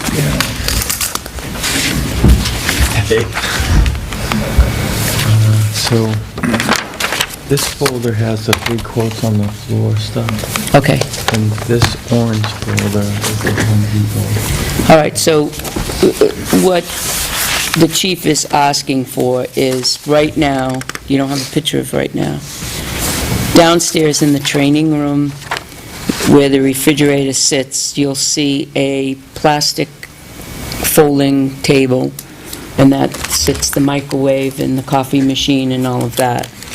And cords with cords and cords, sort of kind of like what that is. So these seem okay, they've been here since I've been on. What he would like to do is replace it with cabinets. There's 2 options. The difference being the dishwasher on the bottom. And somebody said, dishwasher? Well, you know what? When they're sitting down there having their dinner and all of a sudden there's an accident, dishes don't get done and they pile up. But, so the total for doing all of that work without, did you get this discounted or not? No, I haven't got a call back from them, so that's just It's the $1,530.96. work. 1,000? $1,530.96. That includes the dishwasher? And it's another 130, you said? So the bottom cabinet's $154, it'd be like another $100 to do the dishwasher versus the cabinet. So, that is the problem, like, they're there 24/7, they run out to a call, and it would be easier when we have those type of incidents that they'd be able to just throw the dishes in there and set it and run. And so, for the extra $100, we thought it would be worth it to, instead of putting a base cabinet in there, just do the dishwasher instead. And then the cabinets in the sink are the original cabinets and sink from when the PD was built. So they're extremely old too. They're just a laminate material that you can't match anymore. So these are like in stock Home Depot items that are actually real wood. They're not laminate. They're well made, and we would replace a stainless steel sink that's been there since the original. And then clear up some of the electrical issues. There's not enough outlets there, and so we're using some power strips, so that would, we would do that as well. And that might be a couple $100 to an electrician to add those outlets, but I think it would just... More than a couple hundred. Yeah, but I probably... just had one outlet put in, it was 200. But that Was it you would cover 220? every year. Yeah, that would come under my Don't regular... do it yourself? Building improvements. Building improvements, so it wouldn't be part of this, but, I mean, right now, if you look at it, the microwaves are But sitting here's on- the thing, if there's money in your budget, you should spend it out of this year's. We don't need to put it in the, Appropriated next year. excess fund. But And that way you don't have to raise it by taxation next year. Yeah, and, right now, like, they don't have any place to put the food, so it's either on the floor or Don't it's tell on- me this stuff. Yeah, The so- health officer in me's cringing, like I was yesterday. So the cabinet and dishwasher, it's 16, you're saying $100, 1630, 96, so it's 1631, right? And we're doing this because, so the food won't be set in bags on the floor?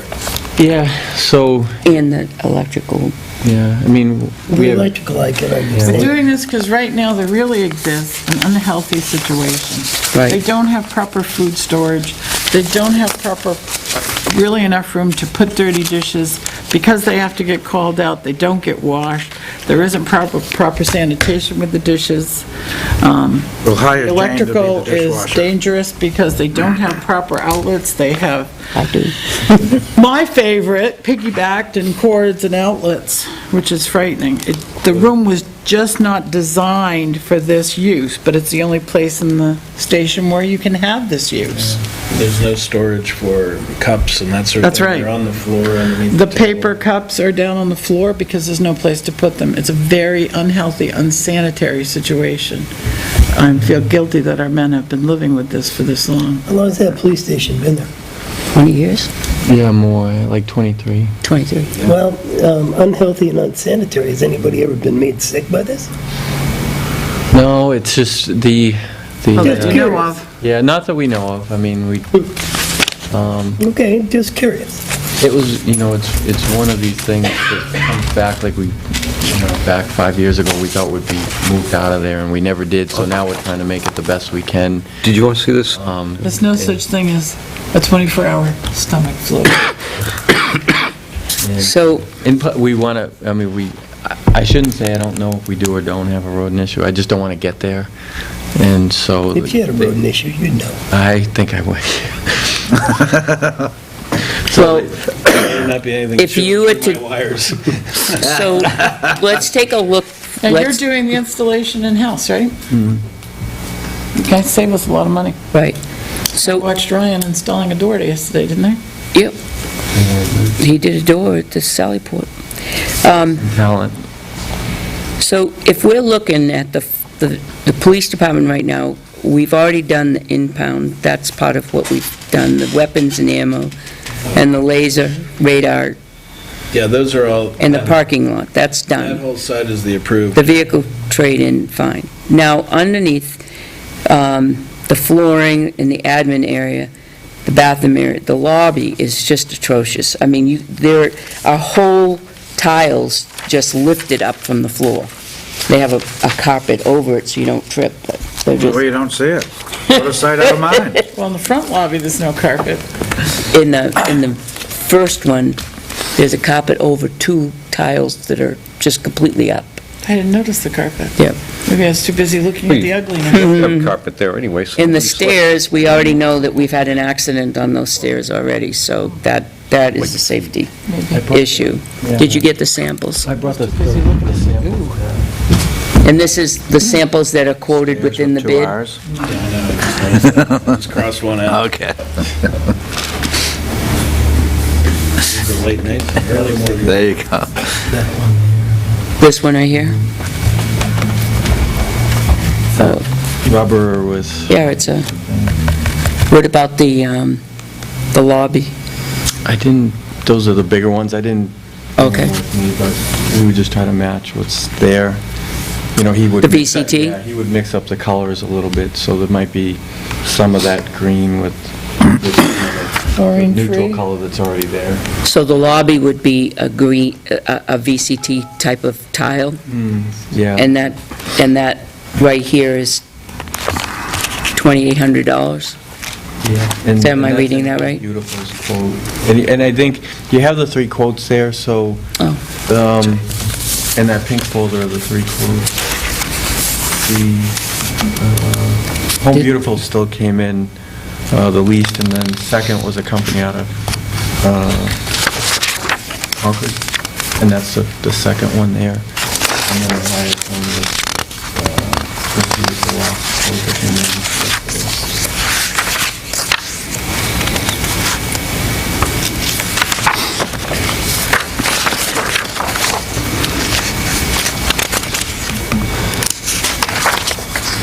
So Well, he's doing 5,060 for everything, right? Yeah. Hemlock. And this one, Well, they all quoted everything. The one that you're looking at right there yeah, is actually the one that I have listed down Listed here. here, so that was, and how much is it, total is that? Total. 2, 3, 3, 7, 5, 7, 6, 5. 6,500. So Home Beautiful isn't the lowest. so the Concord is This, 700. that one's 5,000, and this one is, Well, he did two different quotes, one of them is with one type of flooring, and the other one is a little bit better flooring. This, by the way, the one that's on your sheet also had that optional plywood on there, and the cost of the plywood is in this amount here.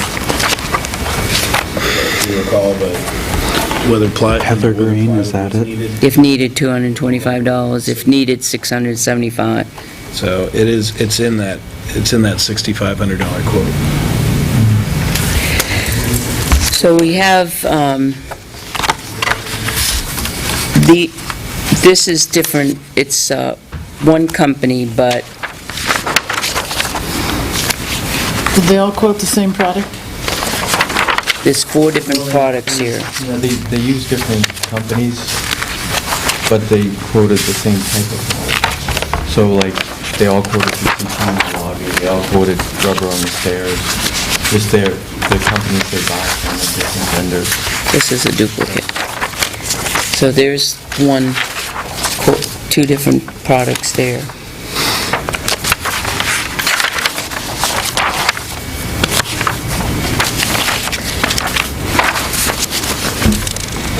On the safest.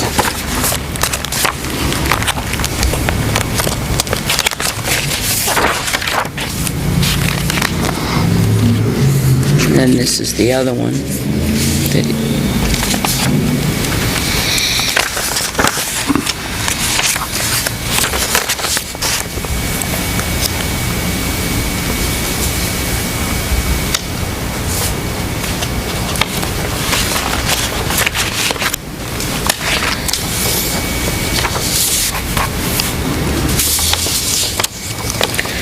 So if you look at, if plywood is net, so $225 and $675, that's $900, right? And then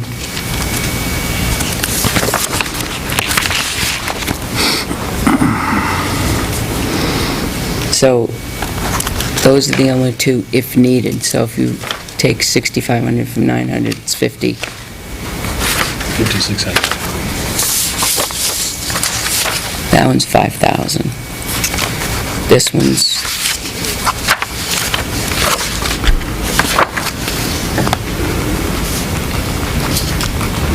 Are they all The- using, Johnsonite rubber, round rubber stair, which is the raised round rubber, which is what you have there.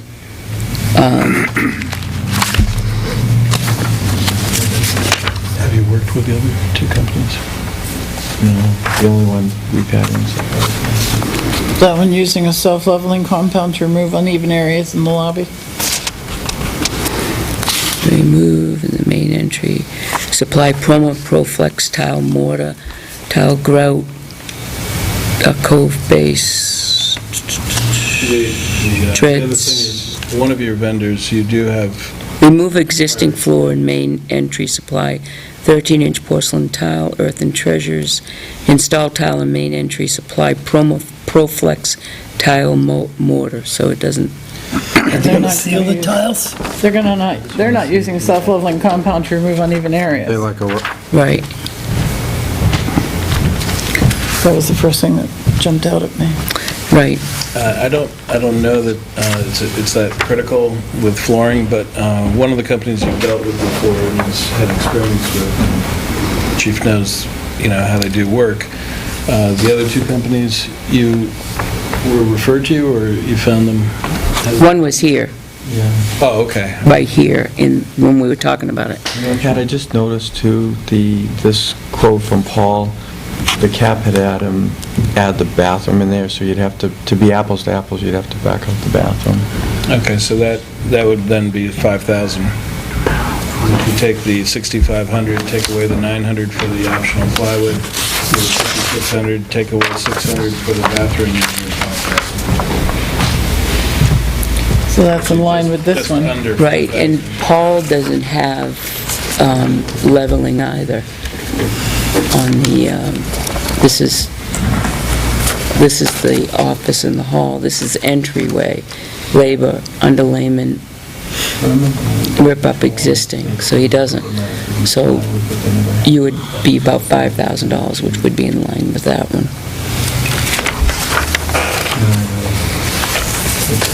Next. So anybody want to look at these? Earthen treasures. Sounds like you So- find that everywhere around here.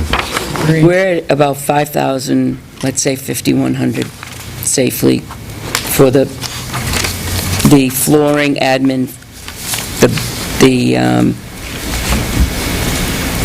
wait a minute. That guy didn't do the bathroom?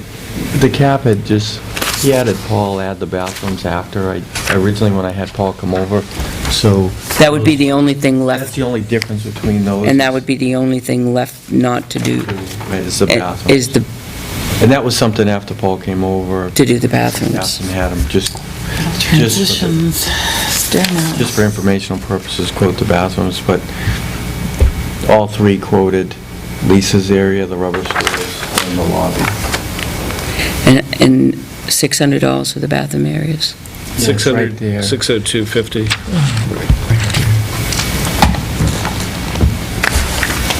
Is this one 340, So we're at, 342165?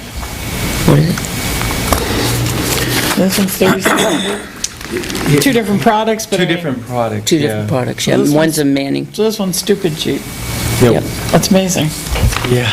Here's another thing I noticed. This one is going to supply metal stair nose transitions. Yep. And flat metal transitions of the others. Nope. The difference between those two quotes from the company from Concord is just The product. just two different companies.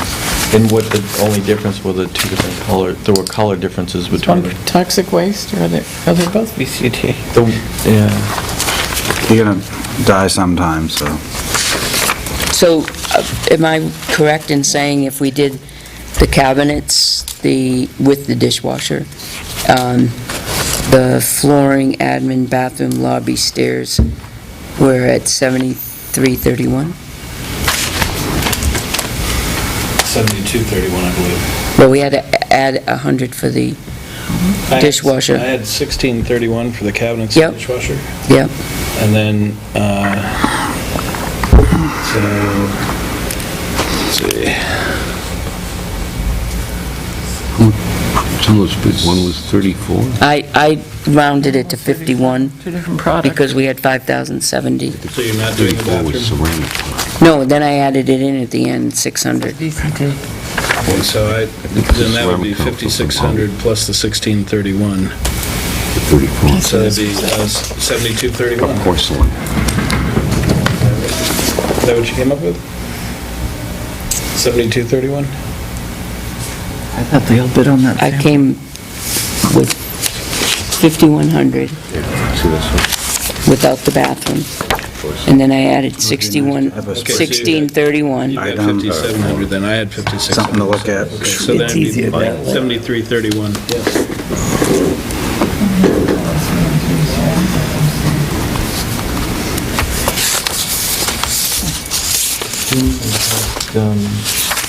I say we go with the one that's done the rest of the, what do you think? I don't know. It's hard not to have, It would be nice to have a spreadsheet. yeah, or to have Lining 'em time up. to study to see, like we've already found some things that one's doing, the other isn't. Now, this one has porcelain tile. We have one more meeting before the end of the year, is that correct? I think we're talking ceramic. Well, for the sake of discussion, then we can make a motion to go ahead and do the flooring. We'll decide what the end contractor is. We can do that on Monday, but we need samples and On Monday? It's on Monday. We're meeting Monday at 1 28. o'clock. 1 o'clock? 28th on Monday. Okay. Okay. Not this coming Monday. Oh, yeah. And we can actually pick a contractor, but for the sake of encumbering the money, so that Tim can get his work done, we can make a motion to encumber. There's no obligation to pay. Well, on the 28th, if you... I was gonna say, we have pick the- If you pick we one need of on the the quotes and 28th. sign it, then we can generate a PO from the... We can go ahead and A say, purchase order is not an obligation to pay. No, but if you made your motion, you sign with one of the contractors for... then it is. Yeah, if you sign a contract, We'll generate a PO, and the combination of the two is plenty. We can go ahead and okay the cabinets, and get that done. Yeah, I was just saying, Steve Henry had mentioned that but that doesn't need to be encumbered. No, no, They can, just if we They can do it approve this that out of this year's budget, they can go buy the stuff and just do it. But they have to buy it before the 31st. Yeah, and it's a small thing, but Steve had mentioned the 2 6-foot counters were $80 each, so I would add $160 to that. He said the ones they picked out were from Lowe's, not from Home Depot, so, but that would be the only add to it. Can we go ahead and do the cabinets downstairs, and get that done, and talk about the rest? I'd like a motion to approve the purchase of the cabinets, countertop and dishwasher I'll second it. In the amount of? in the amount of, What's your final figure? 1791, we could make it 1,800. Vaguely. that includes the Better than The most. cabin, the countertops, Not to exceed 1,800. I've used math. Yeah, You use it for everything. sure, that's everything. They don't believe it, but not to exceed 1,800, are you safe with that? Because I think not it to comes exceed out, 1,800. right, because I think it comes out to 1,791. Okay. All right, the motion has been amended not to exceed 1,800. It includes all your nails Vote and on whatever you the need to amendment attach it. first?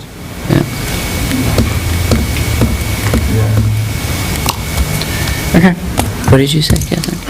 well, he's got to have, Nails and screws, but I mean, they've got to attach it, yeah, the counter. if you just vote the cabinets, I could take that out of my improvement line or something.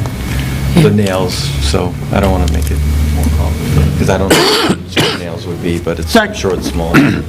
Yes, Okay. And then what I'll have the chief do is get an electrician in there as soon as possible before the end of the year. they need to do that probably before you put the cabinets in. Right, so All right, call tomorrow for somebody.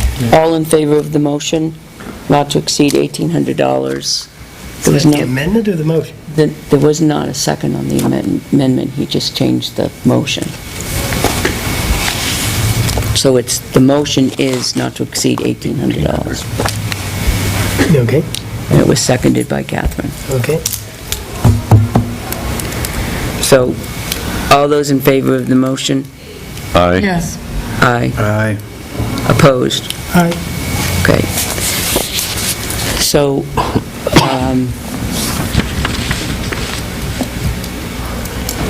are we just going to give the chief approval to get the necessary outlets done so that we don't have the cords or anything like that? Is that consensus? For this purpose, yes. Got it? And if you Does he can, have money in his get it done building this year. line? Yeah. You have money in the building improvement line? Then he can go forward and get these outlets, can Just he? make sure, like I said to you yesterday, they get enough, which is probably more than they think they need, Like a 4 and a 4 or something. something, because, No, I would do more than the 4 and 4. Because you have, right, on one side, do 2 quads on one side. And if there's anything by the sink, GFCI, if it's right on the GFCI circuit. any place where there's water. They have to do that by I bet code. he'll do the whole- We should have one of those on every circuit anyways. Talk to you like, Right. At the box. Talk to them because tell Well, them that if you have one of your outlets. microwave so on I and so think, in the forth. circuit. 2 cords. I That'll learned the trip- hard way. That trips, I On think. one wall in the pantry, I wish that I had 2 sets of cords. Right. So Oh, everything that should be. the other item that was brought forward to me today was from the town clerk tax collector, and she wants to get approval to bind selectmen's minutes. Is that before we jettison them? I'm not Just voting asking. for that. That's not happening, so we can throw them I away? know she was here Yeah, earlier, right. so I'm not No sure why way. she didn't, This one, no, I won't do that. okay. Find me So, those 100 years I- worth that are gone. I brought it How much forward. money did we spend on that? They've Just to got to throw be 'em some, away. I'm still think they've got to be somewhere in this town hall. It makes me sick to think of it, but I'm not in favor of binding books because the other ones were bound and where they've did- disappeared. Where did it get to for us? You better leave them in the white binders that say Selectmen's Minutes, and big black letters on them. Okay. Pick it up next year when we're cooled So down. for our next meeting, could we get a spreadsheet on the bids so we can sort of go line by line to make a educated guess of where we're getting the better deal? Yep, yep. Okay, I and think then, on going back to that, I think there is going to be a problem if they put too much down with the plywood and the ceramic tiles with that front door and the clearance on it and the swing. Like, I think Catherine brought it up, somebody should really look at that. The soda machine in there, if we're going to put tiles in, and people are going to move soda machines in, it's going to crack tiles and break them. Can we get rid of that soda machine? How come we How have is it- one? Right, you go in there, it's beastly hot in there, which makes the refrigerator work even harder. Why is We're paying- why is it gonna break the tiles? Because you have a plywood floor and a heavy machine, and they move them in and out. How often do they move them? No, while they put the tiles down, they go put the machine back in. If you ever ran across, why do we have a soda machine, pay for electricity for it? Why do we have one? They use it for all their lunches. They all go in and put money in it. The union fills it up every day.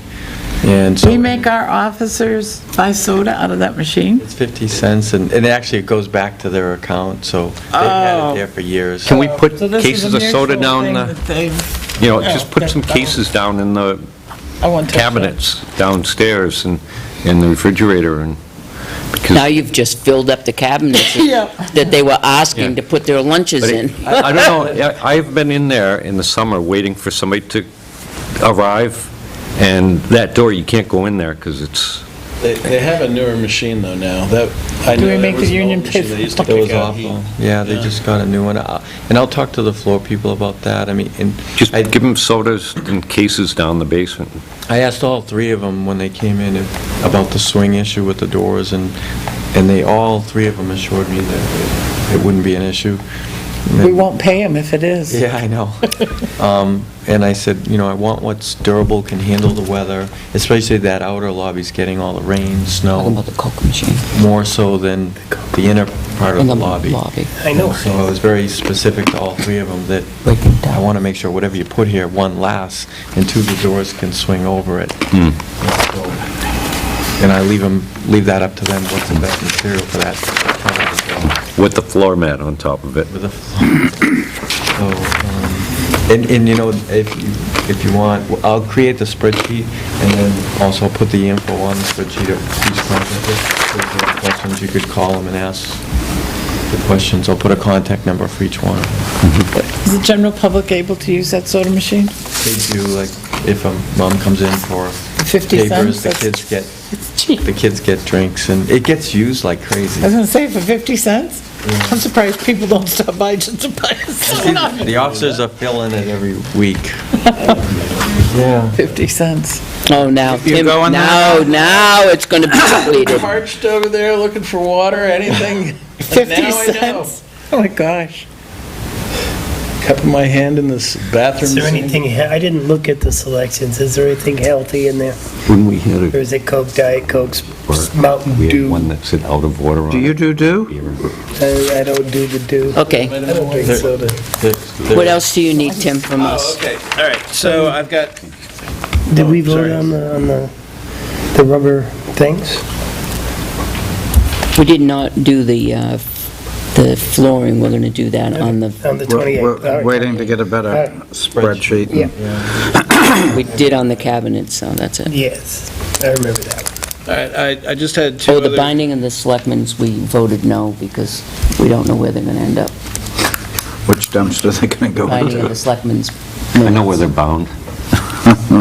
Well, also, since 2001, all the selectmen's minutes are digitally stored in multiple places, so it's going to be very hard to get rid of those. All right, the only other things I had, I worked with Chris Paquette, and the POs were done for the weapons and the ammo, and those are complete. I don't think there's any need for the board to sign them, but if the board would like to, I have them here.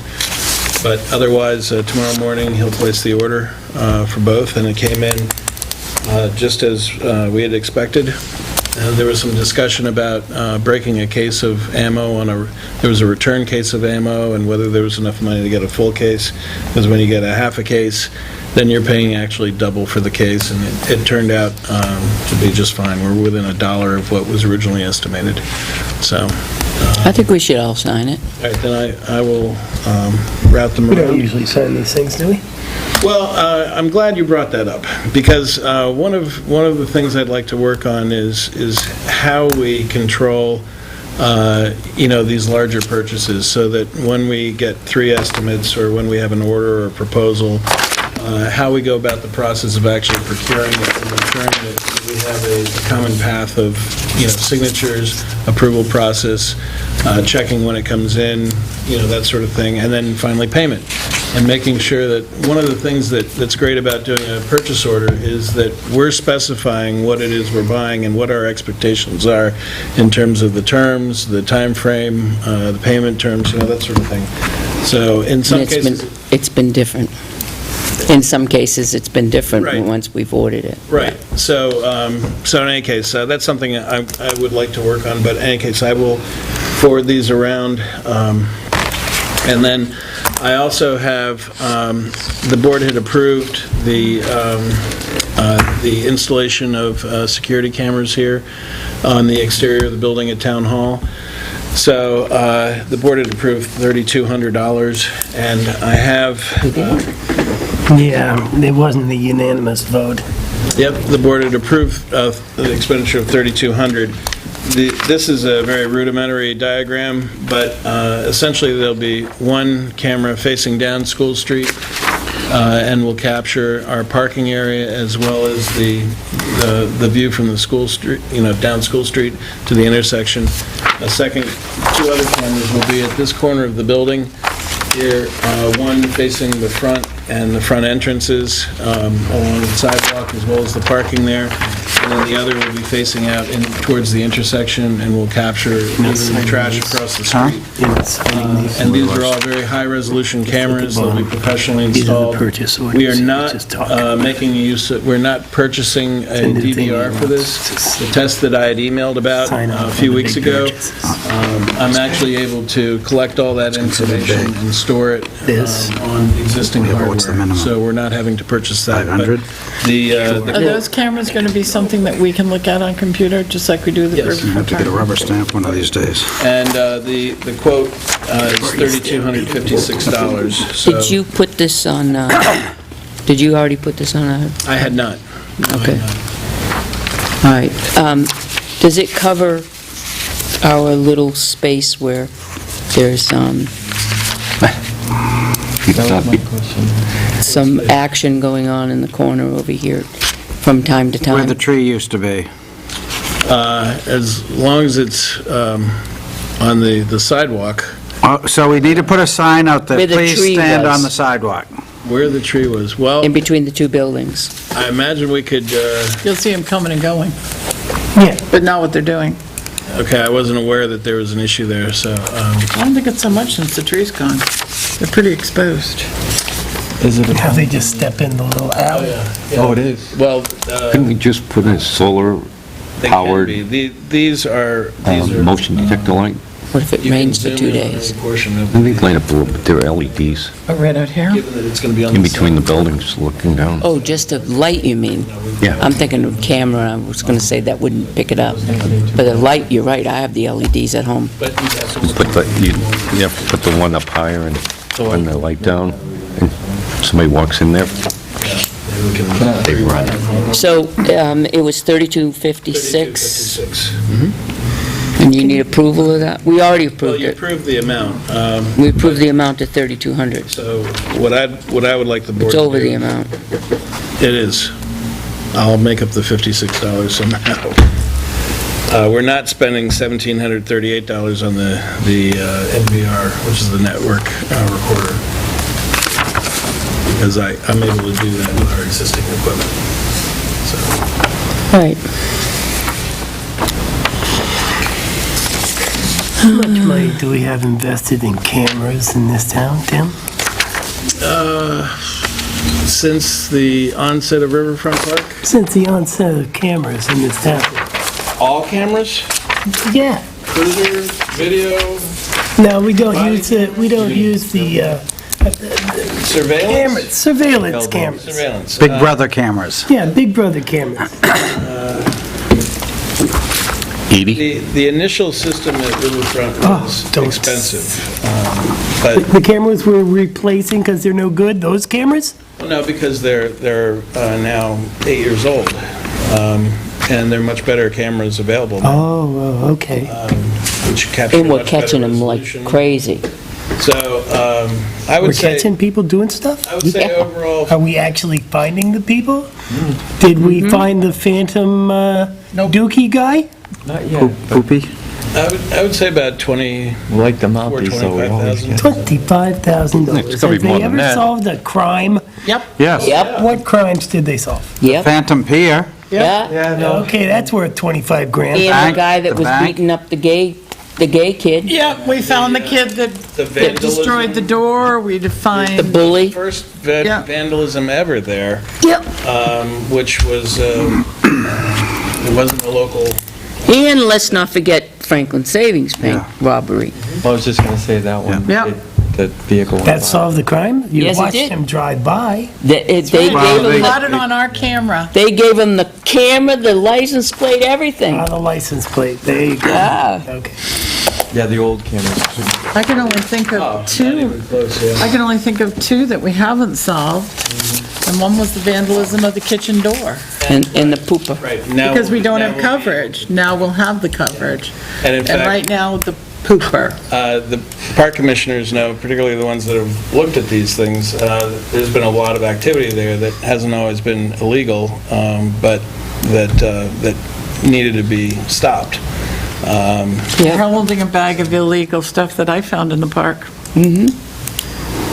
That's still in evidence. So we just don't have enough Do I get to cameras, have I that guess. back after a Well, while? the other thing is, They're working. They are working over there. there is, well, the other thing Flush too, for all town buildings, it's really critical to have physical security measures.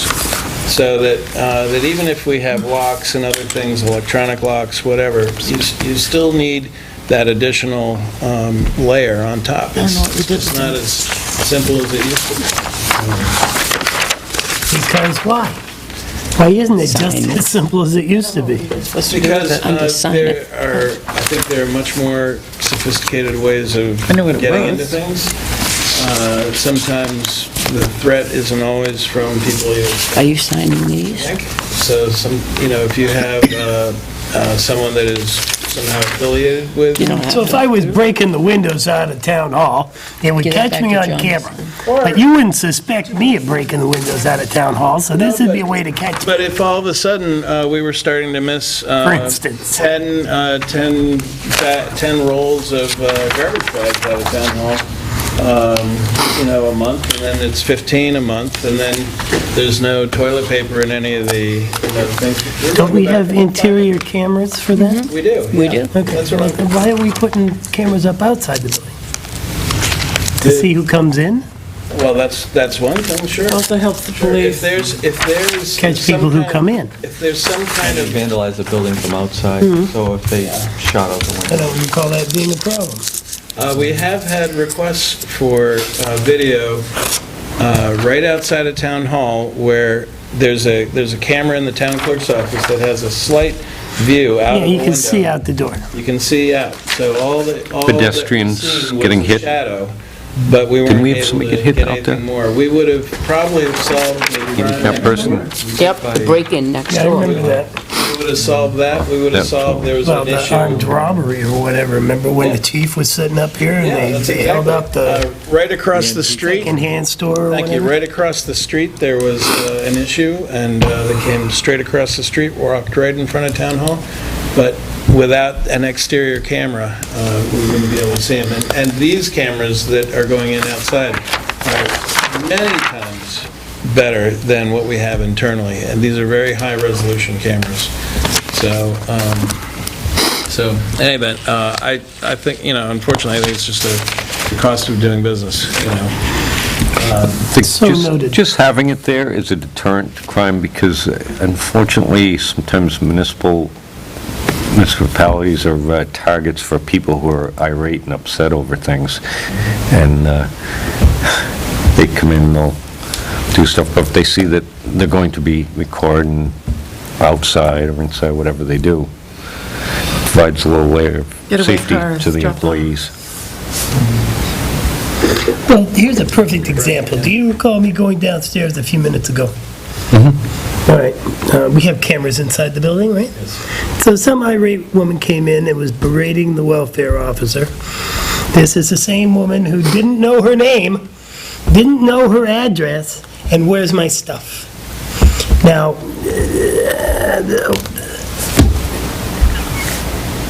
what possible, the cameras don't prevent that kind of stuff at all. not necessarily, yeah. No, we've So do you had want- that up do you wanna here give her a with pen? your- Panic button? The ones that come in and yell at the She has town one. clerk, it Okay. doesn't work for We've that had either. people come up and yell at Johanna. They didn't see me sitting there. They did after they started yelling, but, if she'd been alone. I think we've all had experiences where we've had someone where you can't move them on. I remember Gus was trapped inside the land use office one time by someone that was irate about their signs being picked up. Oh, he was Recently, I had a woman in my doorway that was practically hysterical for about 10 minutes about some issues she was having. I certainly could have gotten out if I needed to, but Gus was really concerned at the time. And, I think it happens from time to time, not very often, but I think the holidays, there's more pressure on people and Having make, model, and license plate number of the cars they get in and out of before and after they come into town hall is very helpful in identifying them. And for protection in their offices, can of hornet and wasp spray. Saw it on Facebook. You got about a 20-foot range, get them in the eyes with that. You can take them down. Not as conspicuous as a can of Mesa is sitting on your desk. Can you hold a cigarette lighter in front of it? You can, but I Flamethrower? wouldn't. Yeah, trapdoor will work. We used to play with stuff in That's the an backyard. interesting concept. We used to Thank play you. with stuff in the That's all I backyard. have for now, but I'll be back later. Okay. During your non-public. Okay, much appreciated. All right. Here's my agenda.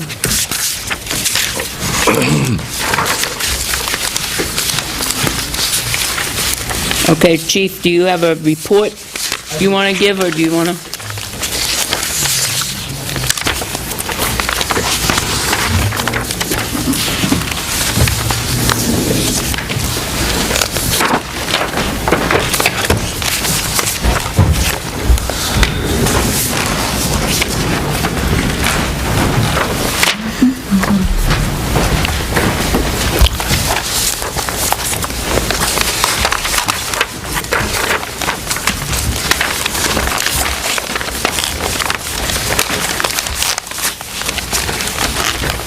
So that was Billy's sister? I asked him today. Thank you, Chief. Excellent, thanks. I'm sure he got many asks on that. Oh, yeah.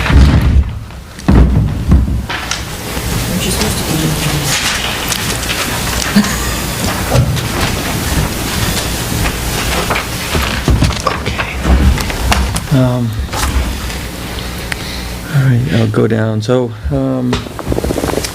calls in the last week are at 364, calls for service, 3 arrests. So, arrests were down, but they were good arrests. So, sometimes it's more about quality than quantity.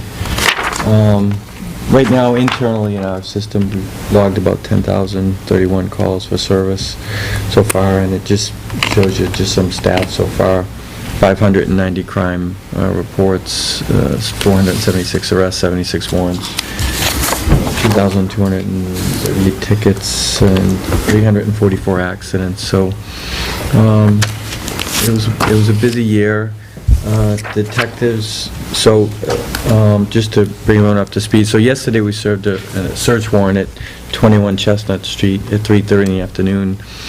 We didn't know how many people would be in there, so we had assistance from Belmont State Police and Northfield PD, and there was also some intelligence there that a couple people were on parole and probation, and also there'd be some children there, so we want to make sure we have an officer dedicated to the children, an officer dedicated to, anyone there that's not involved with the investigation, and secure the scene. So inside the house, they found methamphetamine and heroin. They were processing that today. It's crystal meth, so it's most likely from Mexico. How much? It wasn't produced yet. I don't know the exact amounts yet, but we, last week... Ounces or grams? No, probably ounces. We had undercover buys into the house within the last 7 days, so it was a very fresh warrant. And sometimes when you're doing these investigations, it's good to get buys into the house, but you want to have them be relatively close to the time where you serve the search warrant.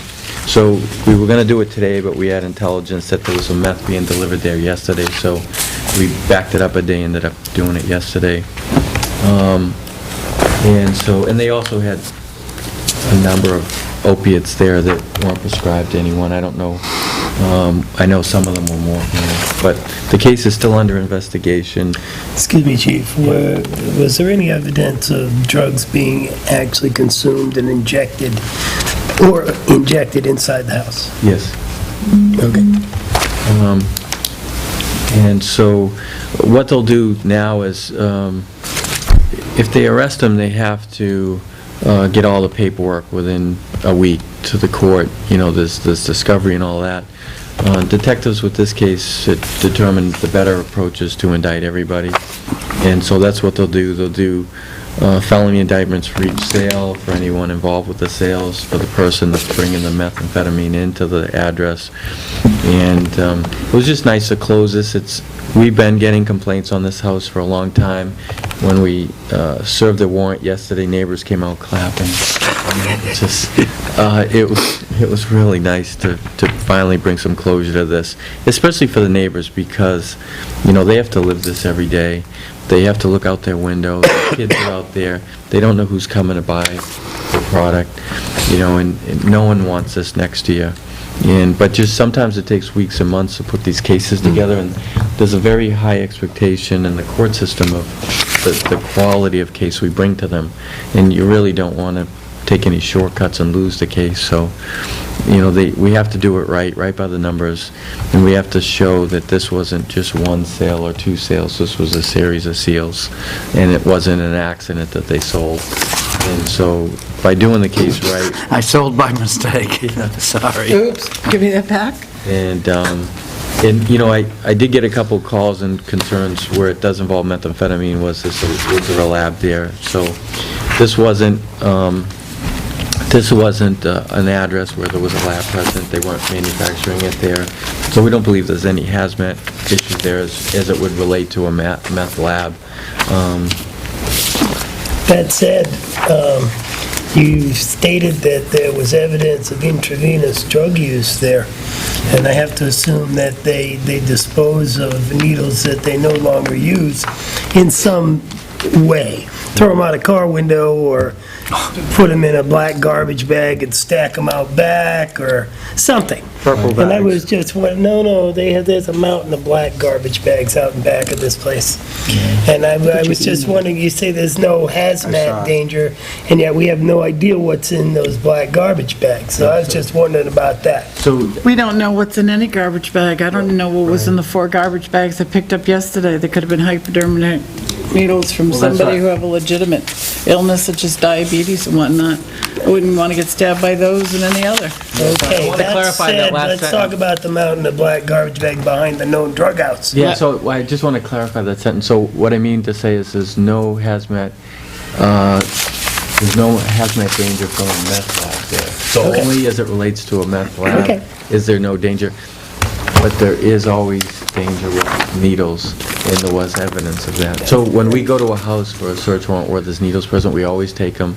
If we believe there's a substance in the needles, they go to the state lab. Testing and whatever, Testing and all sure. that. If we think they're empty, they get destroyed, so we take them back and they go to a shops container. And then from the shops container, they'll get transported to be destroyed. But we don't leave them there.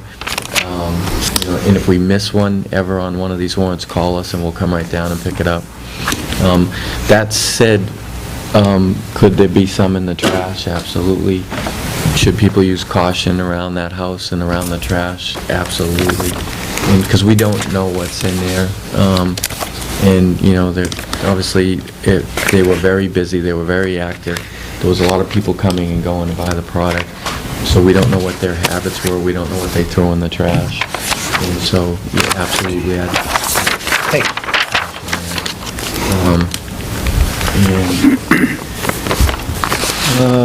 training, so we're hosting some ALICE training on the 11th and 12th at Tilton School. And really what that is it's a kind of a training program that gives skills for active shooter situations as it relates to school shootings.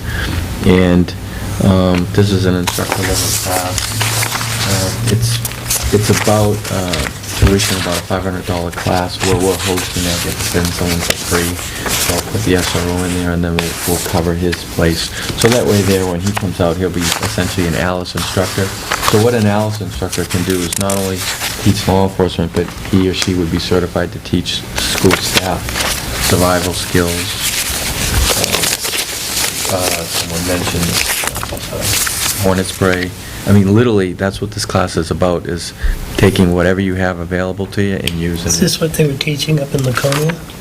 It could be. They're teaching this across the country. It was developed down in Texas by a police officer, and basically it gives staff inside schools suggestions on, how to barricade a door, how to exit, self-evacuate, how to defend yourself, what tools could you use to defend yourself, that kind of thing. And in some states, like Massachusetts, they've adopted it almost statewide. And so it's an expensive school. You could travel for it, and I've always wanted to host it. So we were able to squeeze it in here in Tilton on the 11th and 12th, and so it'll be good to kind of get Go ask Alice. wrapped up the warranty work on the CA for people. So the building, the captain finished the door. The only thing he has left to do is trim it in the sally port. And then I just put some notes there, and we just went over it. We got the 3 quotes on the flooring, and then I provided copies as far as cabinets go downstairs. Tim covered the expenditures. Chris brought the orders to me for the weapons and the ammunition to get down to Tim, and so he came to me with that yesterday.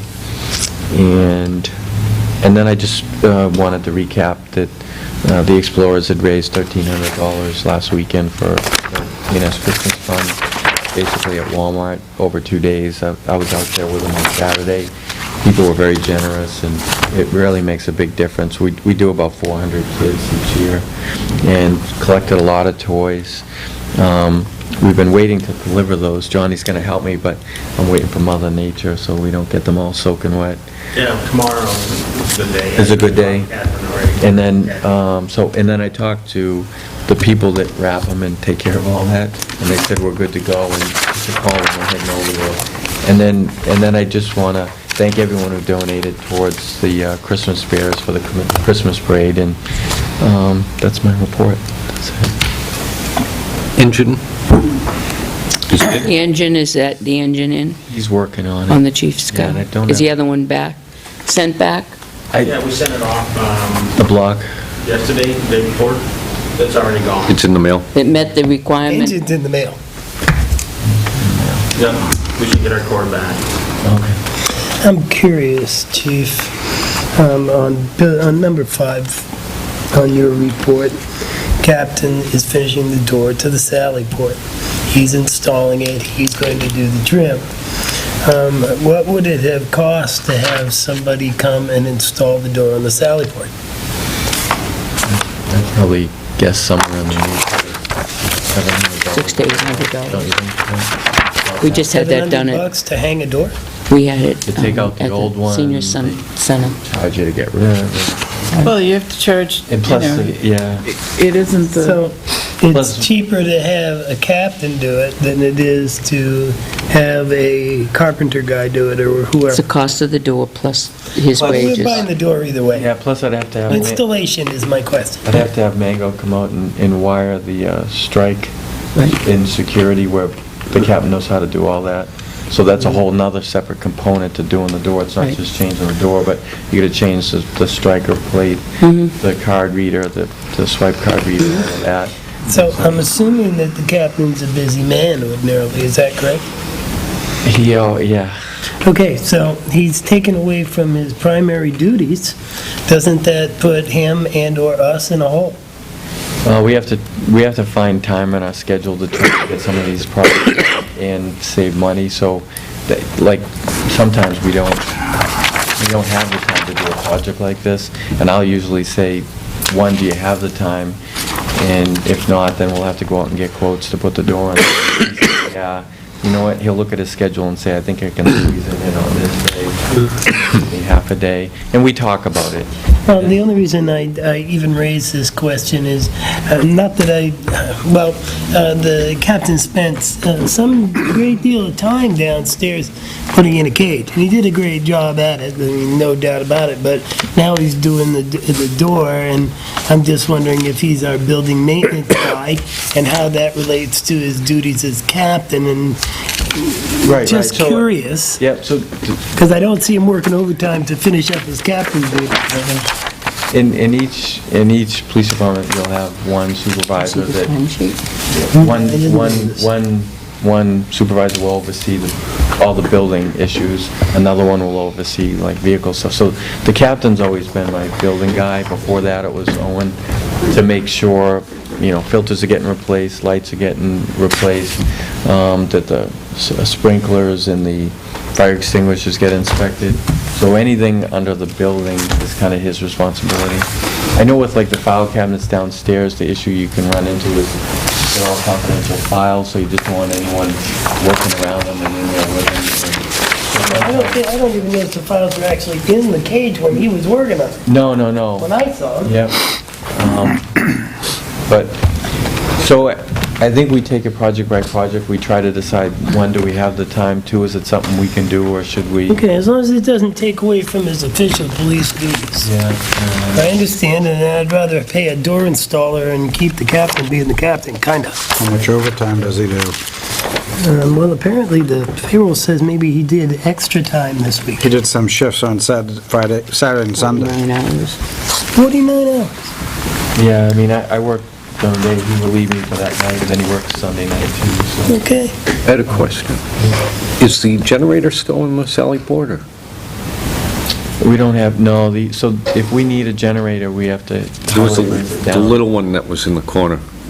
That one went over to highway. So that- Because that was the one that we used to use, Yeah. and we don't anymore. I know it was before your time. They moved it over to the highway garage, and I think Dennis had put some wheels on it, and they were using it as a backup generator. It was like a 4,000 watt. Yeah, I think I've seen it. Yeah, I didn't know if that was tested, the small one, to make sure it's ready for winter. That's, For sure, yeah. Yeah, usually, I mean, you're right, that's a good point, is usually this time of year, Johnny, we'll test them all, and, the big one too, and so We'll have to go over that with you. And so The big that everybody one. knows, like, you should probably know where it is, you know, just in case we need it somewhere, emergency. We're getting into that season. I mean, you helped us get it running. Maybe. Maybe. I know that he fired up he fired up the big one a couple weeks ago, what, was last week, put it under load for, what, 4 hours or something?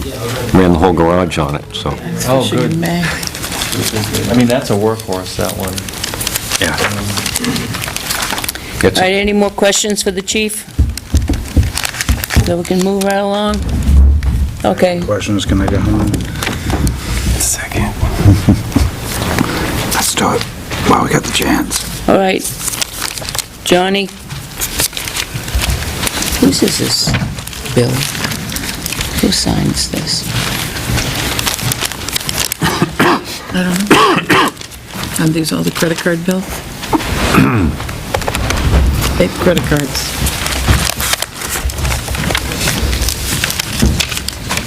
Oh, highway. I don't like them. All right, what do you got for us? Anything? Yeah, excuse my appearance, I was just delivering food for the Santa Fund. Nice shirt. Oh, yeah, I got my shirt on. You didn't spell your name right. They did? No, it's supposed to be J-H-O-N-N-Y. Well, that was the last time, I've changed it since then. I like the other one. Yeah, last week, I think it was Catherine, she asked me to get some estimates on sidewalks. And I sent them to you guys. Yep. Made me fall over. What's that? Said made me fall over. Pooped yourself? I also sent a sheet in that makes to explain how, give you a snapshot of how I came up with the estimations. That was nice. Because I figured that once you understood what you were looking at, then it would all kind of fall into place. So I don't know if you guys had any questions on those, or questions, ideas of where you would like to start, and... I did. I guess, I had a question on the sidewalk one. Does that include removing the handicap ramp? And I think it says it only goes to Onions. Is it to past Onions, or? Well, the... Mechanic Street, I think is what we said. That's where you guys said, and what I did was I did the estimate from Railroad down to Onion. And I already had the quote from Porter Paving last, when Dennis was still here. So I just took that quote, because rather than reinvent it, to show you what it would cost right around here, just from the corner of the building up to the bridge, was the $25,000. Down from the bridge, down the other side, was 12. Okay, so the bridge, when you refer to the bridge, it's there.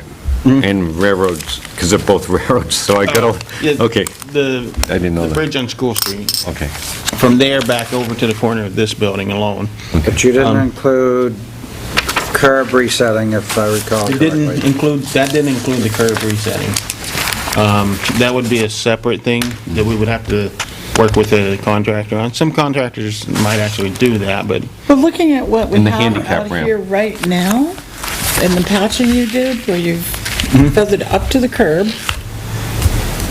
yeah, that would was we just really before. have to replace the curb? I Could don't we think you really use the have to replace the curb. existing, Some of it is tilted a little bit, but not very bad. I don't think you we'll really let the have. state deal with it, because that's a numbered route. It is a numbered route, they're both numbered routes. I don't know, would the state deal with curbs for sidewalks, or? It's their road. When it falls over, On they'll Main do Street, it'll something. be different. Main Street, it would be different, because the curb is within our ownership boundary. But on School Street, it's different. Yeah. But quite frankly, the curb doesn't seem to have moved as dramatically as I've seen it in some areas. So Yeah, if you could, yeah, we could pave up to it, and then, up to it, and then, so in that case, if we didn't replace the curb, the $25,000 stands. so what I'm saying is grade accordingly. It's not, you know. So And what it do we- doesn't look too out of line. Did you put a level or anything on them? I didn't put a level on it, Transit, just look looking. at it with a laser level or something? No, I See if didn't they're do- too out of whack? I didn't do any of that. Okay. No, just eyeballing, looking at it. It didn't look bad to me. Didn't me either. So What do none we- of these are gonna be an overlay, they're gonna be rip up the existing and replace. Yeah. What are we putting in the budget? That's the question, is, what would you guys like to do first? Because I'm kind of, I'm in a crossroads, because when I'm looking at things, you get to school, which you guys have brought up in the past, has a lot of kids walking on it all through this time of the year, and normal foot traffic. But then I start to see the sidewalks in some of the outlying areas, down at Lakeport. Lockmere, sorry. Lockmere, and then you got some up on Linden and different places like that there. And you have some up on High Street Extension. I would assume that if we're not gonna fix or replace that, then I wouldn't mind making a project to pull it out, rather than have it looking that way in people's yards. So, I could start anywhere, is my point. We've been putting money away for sidewalks for years. and- When was the last time they did sidewalk work? Dave Wadley? No, Dennis did some, at least 2 years ago. I saw him. So one time? Yeah, I'm gonna say, I can't remember really any. I think Fred told me they did Winter Street at one point with, and it was all handwork. It was They repaired. did some, they Repairs. did a patch. Yeah. Oh, okay. Because, here's my thing, what I would like to do is, for example, just so everybody has something to bite on, if we quoted a project and said we need X amount of money, let's say $20,000, that way it gives somebody the stuff to go on. And I have talked to contractors, so that in the springtime, or when we do our RFP, we can change the RFPs around, whoever we hire, we would hire them at a rate for their paver. That we usually have 2 people to run the paver, because it's just like the roads, you got a guy on both sides. And then there's skid steer and an operator. And then we could do everything else. Because that will drop the prices down, and if we had the set amount, then I can maybe extend further than expected. So I'm more than willing to do that. I'm pretty sure, well, our crew has the capability of doing that, because we have the roller, and we have all kinds of stuff. I think they would really enjoy doing that, to be honest with you. And I think they would take pride But we in need it. to have a figure to put into the actual budget. We don't have a reserve fund that includes sidewalks, so, you know, we're entertaining a warrant article that would do that. But you still have to have one in So the, what we do is, if that was approved, we could, you know, Okay, make a then- motion to take it out of the budget, put it in the reserve fund, I So you've suppose. currently got $9,000 on that line? yeah. What priority, I mean, we have to have some kind of guidance on priority. I mean, we walk this sidewalk, but like you said, where the kids go to school, where the veterans walk down Winter Street, where, you know, people along the river, that's pretty ugly. Well, for, I'd hate to think somebody stumbles and falls into the river. If you notice, the railing's a little iffy in some places, too. right here next to Park Street, Yes. that's the one I was thinking of, and my estimate, just for that piece alone, if we hired somebody else, was $11,400. From Park Street to the mill? From Park Street to the mill, actually right to the mill driveway. I was gonna say, we should be paving now with gas below $2. Asphalt's gotta come way down. And the scary part about that particular piece is so uneven. And if you had somebody in wheelchairs or anything else, and it does see quite a bit of foot traffic. Plus, it's on the face of the town, too. In your plan for the Winter Street sidewalk, I mean, some of that's been eroded away because of the water coming down the street. What are we going to do? We fix the sidewalk. The state's not going to address that. It's a Class 2 state aid road. What could we do to divert it back into the street? I would say, if we want to, this would be an additional cost, but it would have to do something like asphalt curbing, and perhaps even a paved swell. If I can get the state to go with that, I'm sure they would, but I don't want to do too much that they might rip up. If we're gonna do curbing, aren't we gonna have to widen the road?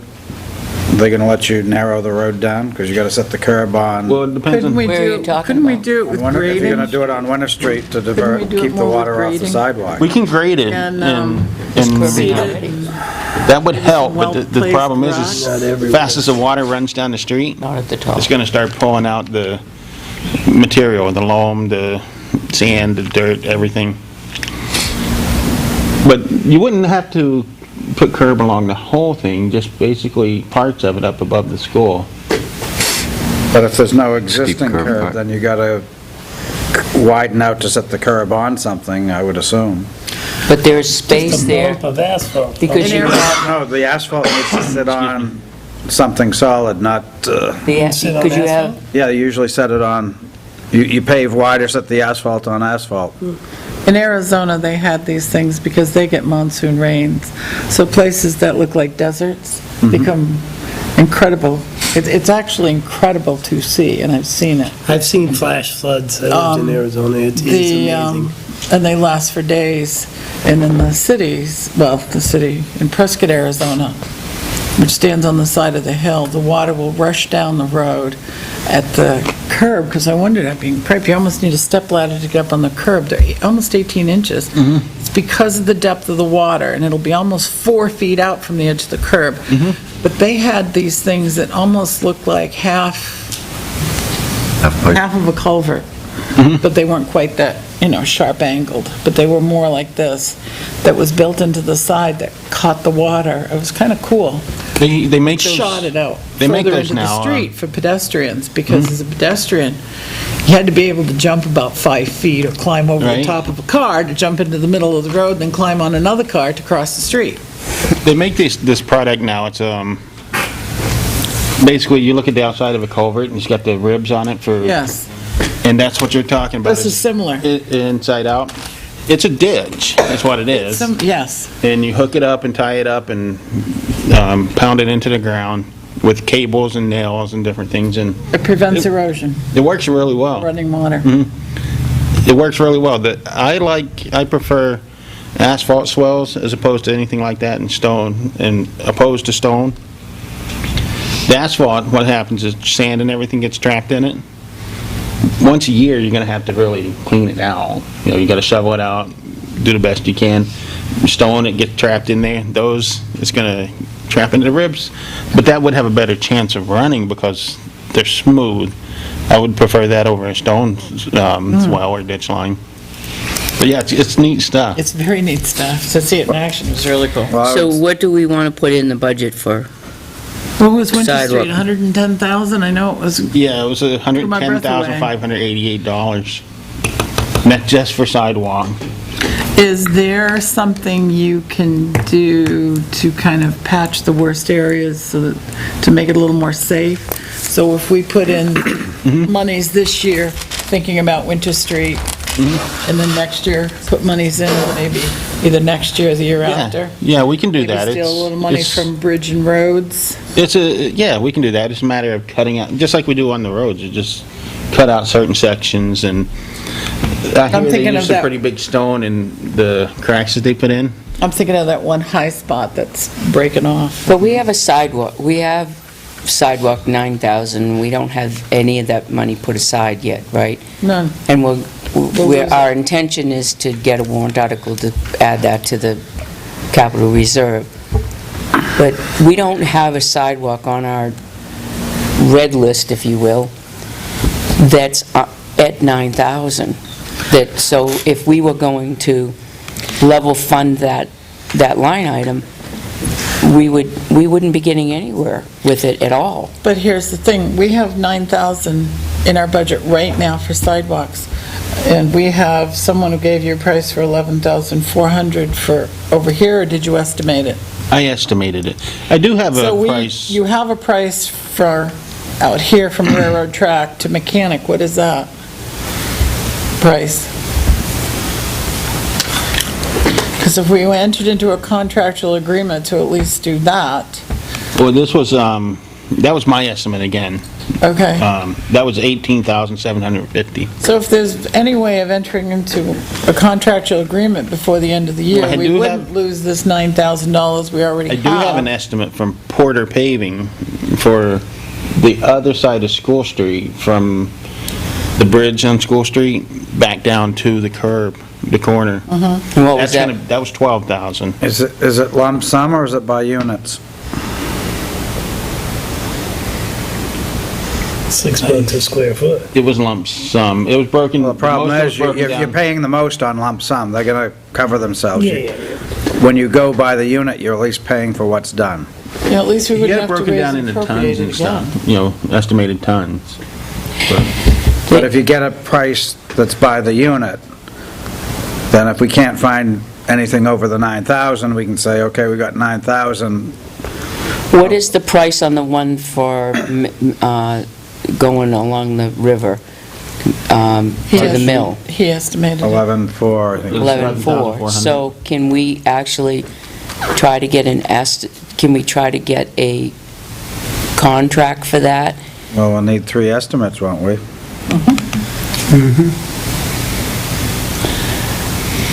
Yeah, it will be tight. We meet again the 28th. If we can get 3 contracts to that effect, we can at least have that monies done and have it done in the spring. That's one away from it. And then we could do that, the $11,000 one, and then next, put one in the warrant article, but still continue with the $9,000 in the budget. I would actually put 15 in the budget, but that would be my opinion. And then put in the capital reserve warrant article so that you have that building up for our sidewalks that and then next year, next spring, we actually get 2 done. We get the river and then get, here or Winter Street. We can't do Winter Street because it's too expensive, but we can at least, I can patch Winter Street. I can work on that out of my operating budget if I had to. Yeah, and you've patched the cracks here, so maybe that would, across the street, I think it's worse than this side.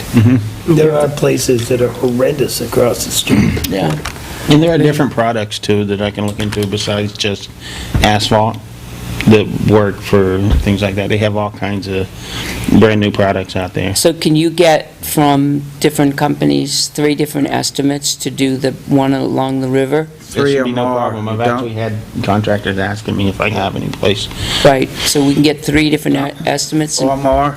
I don't know why we Or stop more. at 3. Well, Yeah, we get don't. as many as you can. You're right. Did Dennis ever give 4? Just write an RFP. Actually, once in a while, he does surprise I never me. saw it on paving. I didn't either. I'll try to get the 3, but if I can get more, I will. Well, you've got what? You, Porter, you got Chambers, you Chambers. got GMI, you got CLD. Is it Parkhead up Meredith Way? Yeah, I think so. I've seen his trucks around here, So, yeah. So, now, and can you get them to sort of price it by, unit, show that and say, we're looking by unit, and depending how the price is, and you can say it's, it's not 50 feet here, 50 feet here, we're looking for larger sections, but we want a unit price. but at the same time, can we have them do one other area so that will include that other area? Well, that's Well, why if you right go by the now- unit, Pat, Right now, it's as Peter says, if we go by the unit and we can get into a contractual agreement with somebody, we won't lose the $9,000 we've already raised and appropriated. Right. So in order to do that project, you're only going to have to raise and appropriate another, what, 2,500. $3,500, $2,500. Instead of having to raise the whole 11,500 again, Right. or 4. We So, did take some out of that for the pressure washer, but I think I should have monies maybe left over You have because to I'm you have not to buying any remember more it's sand and bottom line salt for the year. budget. well, that said, do we have that kind of money left? We'll I have mean, to is ask, that our I'll get priority together for with whatever Tim we on have that. left? yes. Tomorrow. It is. Well, to me, Unless we can if we raise show that we're that using the necessarily paving, mine. the sidewalk budget, I would think the taxpayers would be more in tune to keep that. If the money's still there, I just want to know Right, it's still no, if there. it's not there, we can't do it, but we can still It's get, coming Tim back will look later at his tonight. entire Yeah. budget. All right. We'll ask Tim, Seems like he's we coming spent a back lot later of on money. tonight. I don't know exactly And where then it we comes can from. always add to that contractual agreement Right, in the spring, seeing how the budget is approved. right. Okay. All right, and what do we want to put in do we want to change the amount in the budget to be appropriated? I would put 20,000 in that line, if we're really going to make a difference. And then you're going to have to put 20,000 each year, at least. Yeah, like I say, it's not hard to find people to do that work. The only hard part would be when I try to do the sections, so that didn't work here on the main street, because I think we can do stuff and do it well on the outer areas, but I think I told somebody it's like doing your own concrete work. Some things you can do, but you're not a contractor. You don't know all the little tricks. I can't don't have talk any like problem that to doing my own Catherine. concrete work. What are you talking about? All right, normal people. She that does much her stuff. own concrete I work. know what you mean. She's Abby Normal. So, I know what you mean. you want to put that in the form of a motion? Make a motion, we put $20,000 in the budget under sidewalk and highway, Sidewalk construction. sidewalk construction. Second. A motion is made and seconded. Discussion With the understanding that we'll have a warrant article to that will offset. be able We'll to transfer transfer it all of over. this to a reserve fund. Right. Is that part of the motion? Okay. We're already doing that. We already agreed I know upon we that. are, but She I keep already saying, seconded the are you gonna motion. spend that money this year? Oh, yeah, but we haven't in 5 years. So I just want to really make sure we spend the money. This guy seems to be wanting to do it. The other guy said that too. Well, no, he said, The only The other guy's gone. he blew a lot of smoke. Talk is cheap. I'm waiting to see sidewalks. The only hard part about it is just deciding where to put it. Which Right beside to the fix road. first, right. After this, you'll have All time right. to really You were nice study. on that. All those in favor of the motion? Yes. Yeah. Yes. Yes, okay. So remind me to tell Tim that we've just increased the budget By 11 grand. by 11 grand. Okay. All right. That it for us? Any other earth-shattering things that you need to bring up? No, nothing shattering. Like Okay. I started to say, we're almost at the end of the month, starting a new year. Doesn't look like we're gonna be purchasing any more sand and salt. And, No, you'll be doing that in Yeah. June. You never know. Everything's about 3 months off, I think. You never know. so we're looking good that way. All right. And- I have a question for you. Go ahead. Where do we stand with District 3 and the culvert on Deer Street that's failed? They haven't come back to me. I'll call them back tomorrow or I'll call them back and. Is the culvert on Deer They Street? Basically, they don't want anything to do with Drain. it. I think- Down in that Then I think it's neighborhood. time I that thought I it was made a on visit private to land that's District 3, adjacent because we had a between Deer and the high conversation with school. Jeannie Yeah, it is, Forster tonight but about that's it. the I'm one. going to email her the particulars. So I'll probably hook up with you the first of the week. Yeah, I was gonna say I'd like to go with So you to that do it. our, Yep. Selectman No. Dawson, since you said earlier DOT did nothing with that, who filled in the hole next to the sewer manhole? Was that DOT. DOT did? with their work, yeah. They Okay. didn't fix the culvert. So Yeah. it'll, in the spring, we'll be sitting here having the conversation again, and we'll be back. Okay, so I'll hook up with you Monday on that. Yeah, that sounds good. Where are we on Church Street with Beverly Haynes? I asked Bob about that, and he was gonna ask his side, but I don't know if he's got an answer back. If you want, we can include it in that. Add that to our That list, would that's be- where I was going. Because, like you said, the hard part is it's technically belongs to the state, even though it helps, it benefits us for it to be open and running, because it keeps the water from going across our sidewalk, which will destroy it eventually. So, Okay, yeah. all right, that's a plan. My understanding was you're out of Manville today? We were out on Manville today, that was the next How's part it of my look? update. It's going good. New fish pond, now it's on the other side of the road. Yeah, but it's going away from the, we didn't get to complete it. It is in and functioning. We have to build the box that I've created up a little bit more. pipe's in. It's ready to go. We just gotta finish it up tomorrow. Did you get the line in across this driveway heading back toward the wetland yet or not? The line is, I thought, Culvert. the culvert, Yeah. yeah, that's in. okay. I got that in today. How was the landowner? Did he see what you were doing? He wasn't there, saw his wife, and I mentioned to her that, unfortunately, because of the time of year, there's junk material in there, and it's a little bit wet, and it was soft, so I sent for a load of ledge pack to put on top to try, and I told him, you want to stay on the ledge pack when you're driving out that driveway, and when mud season rolls around, because they have two driveways, I would suggest don't even use it, let it firm up, so, but yeah, tomorrow I plan on going down and finishing it off so that I can landscape it better, and I'm gonna make all the water that comes off of the road go toward that, Good. Manhole? yeah, drop inlet, and just dress it up so that they are happy. Very nice to get that fixed. I only wish Vicky Virgin were alive to see it. Yeah, it's... She's looking down from above. She Looking is. up from She is. And we're still getting scolded for no angel on the top of her tree. You know this, don't you? All right, that it? That's it. All right, thank you. Bye. You're gonna hang in and, Yeah.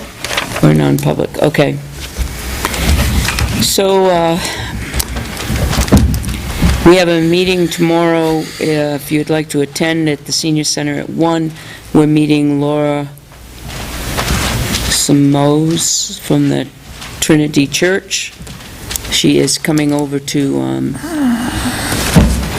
look at the Senior Center because it is a community project, and then also talk about the Trinity Church. The other thing I wanted to bring to your attention is that, and thank the Trinity Church for, was John and I had spotted a picture of, at the church that really focused in on Town Hall, probably in the early 1800s. Is that the one with the laundry? Hanging? The very long panoramic. I think, if you looked on the backs, like I think it was on that side of the street, you could see a string of laundry. There was a Model A or something out front of the building, I think. They delivered it the other day, anyway, it's Oh, down in... did they? Yeah, I it's sent down her an in, email, saying we'd really love it. They delivered it into Gail. It's hanging in Gail's office now, Oh, right? so she gets to admire it. I see how she is. It should be lowered so everybody can look right into it to see the details.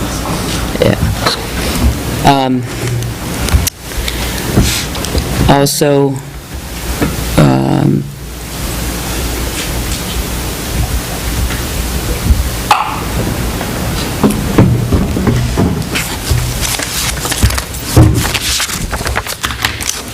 Motion to. nope, we're, Get moving then. this one is non-public. I have my notes that people say that we have to. The minutes, you want to do the minutes of 11:12 and 12:1? Do we have 12:1 here? Did you use Yeah, the it's a water single that was sitting page. on the floor that was partial?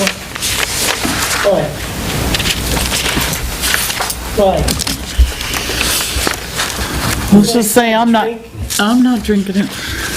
Well, why in hell would we leave it beside the machine? It wasn't, it was over there with the empties It was to be right there.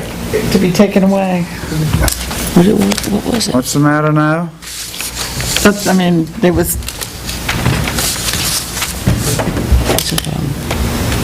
a container of water, and it was taken off of there.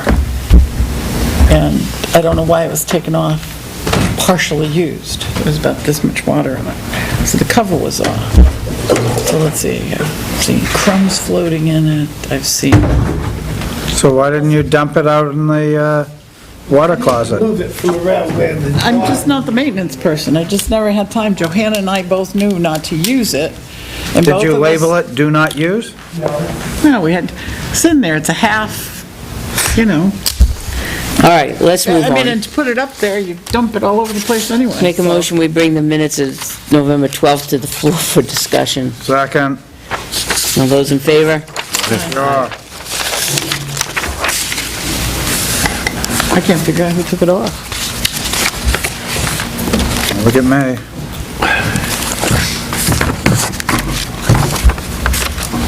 We decided somebody brought it up from downstairs, by mistake. Maybe it was like what truckers use. I don't know, it was weird.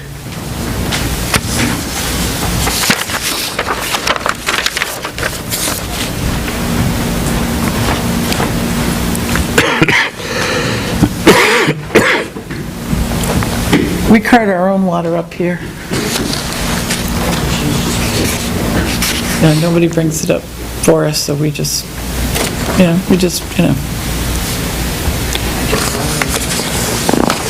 Well, you gotta remember the sewer commission's the ugly stepchild. I didn't talk that way about Johanna. She knows.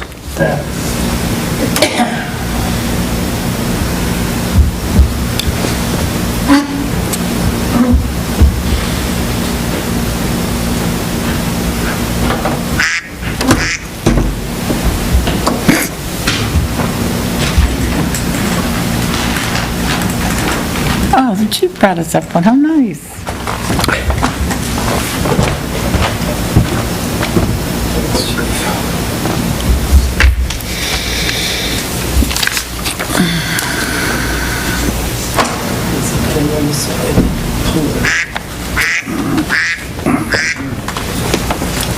Somebody strangle that duck.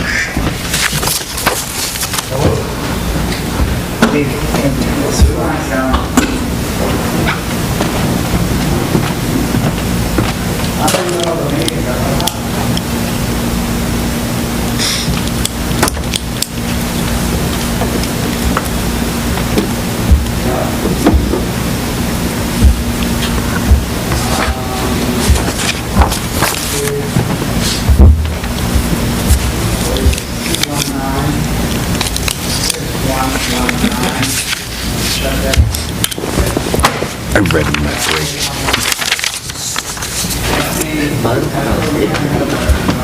Didn't? I'll take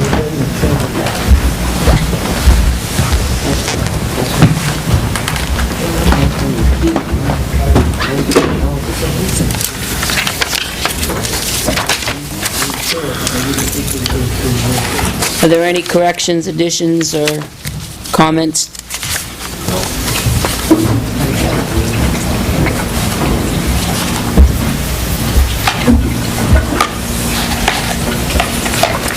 I make a motion, we approve the minutes of November 12th as written. Second. All those in favor? Aye. Aye. Johnny. Opposed?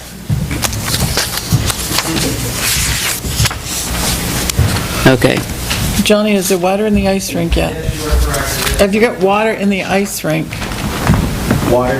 In the ice rink. No, because there's holes in the, waiting on it to cool off, want them not to start freezing. If we have a wind, Oh, there's water in it now because it was rained on it a couple of times. yeah, but you'll need, there's probably 2 or 3 inches at least in the whole thing. Otherwise, the liner, the wind will blow, it blows off the yellow things, and then the liner goes. The wind picks it up, I'll go check it. unless you have snow. I need somebody to show me how to turn the water on too. Okay. Peter used the snow blows snow against For the it. shed, Not that I'm aware of. I might, but I don't. you gotta turn the breaker on and then you just lift the, Oh, okay. I went over to the panel behind it and looked. no, it's the main inside. Okay. Make a motion, we bring the minutes of December 1st to the floor for discussion. Second. All those in favor? Yes. Aye. All right. You'll have to get the heater system set up too. It is, should be set up, it only needs to be plugged in, I believe. We didn't take the home board Make a down. motion to approve the minutes of Tuesday, December 1st as presented. Second. All those in favor? Yes. Aye. Yes. All right. Catherine, you have an item that needs to come before us in a public session. Why don't we do that? Okay, I'm sure that you are all aware of the trash issue at 21 Chestnut Street. This is not a new problem. This is a problem that has developed over 2 months. Well, actually, no, yeah, but 2 months.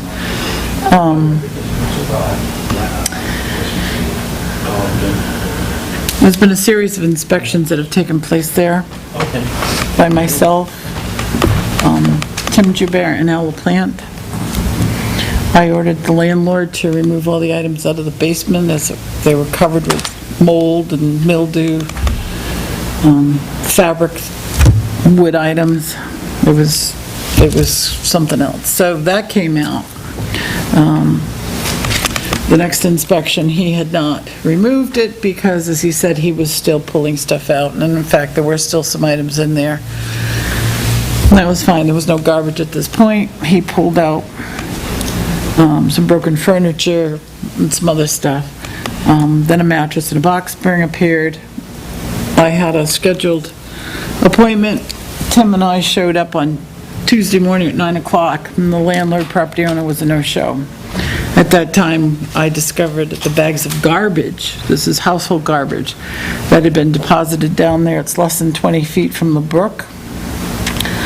Some of it's been torn open by rodents, birds, whatever, neighborhood cats and dogs. I have noticed the landlord that he must pick this up. He has until Tuesday night. If he doesn't, I would like to use the nuisance law, 147, specifically :4, 7A and B, but I need the permission of the Board of Health for the town of Tilton, which is the Board of Selectmen. And I've used that several times over the years, mainly for septic tank issues. What it involves is there's a very specific noticing that I have to do with him. And then if he doesn't clean it up, the law allows the town to hire someone or have Public Works go in, clean it up, and we charge him for the service, for the costs. And then if he doesn't pay, it's collectible as taxes are collected. I'm all for getting that mess cleaned up. I went over and looked at it in person, and it's nasty.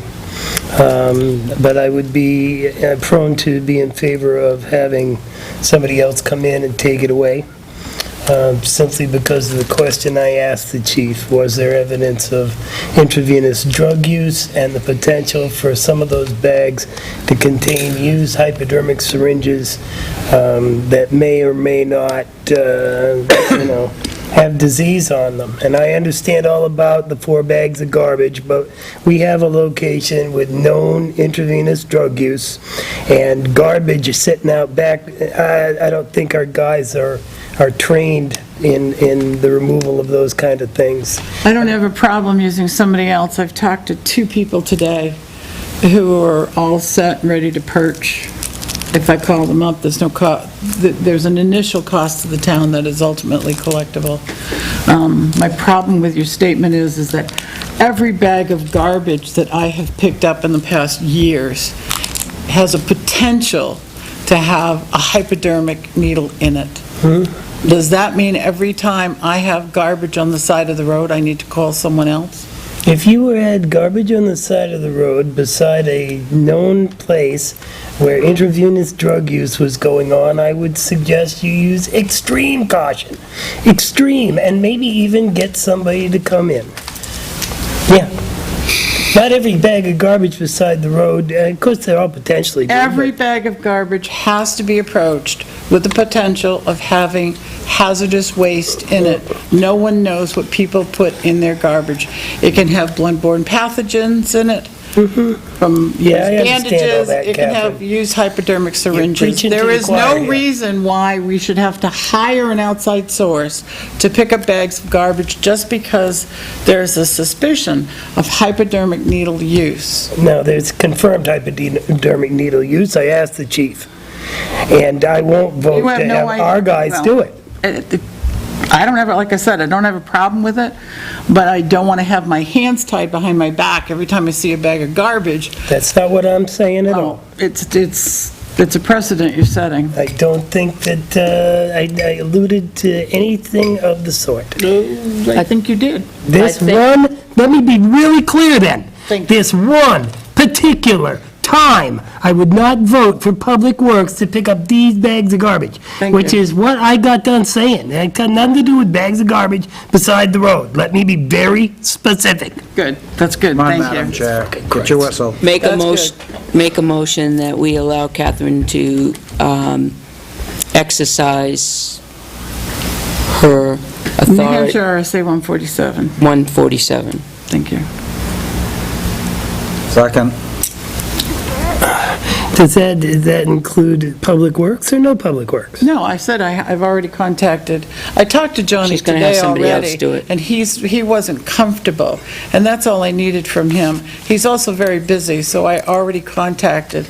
And I met with a woman today in Town Hall who has an agency in Franklin that does that. They're also licensed for asbestos, hazmat, you Okay. name it.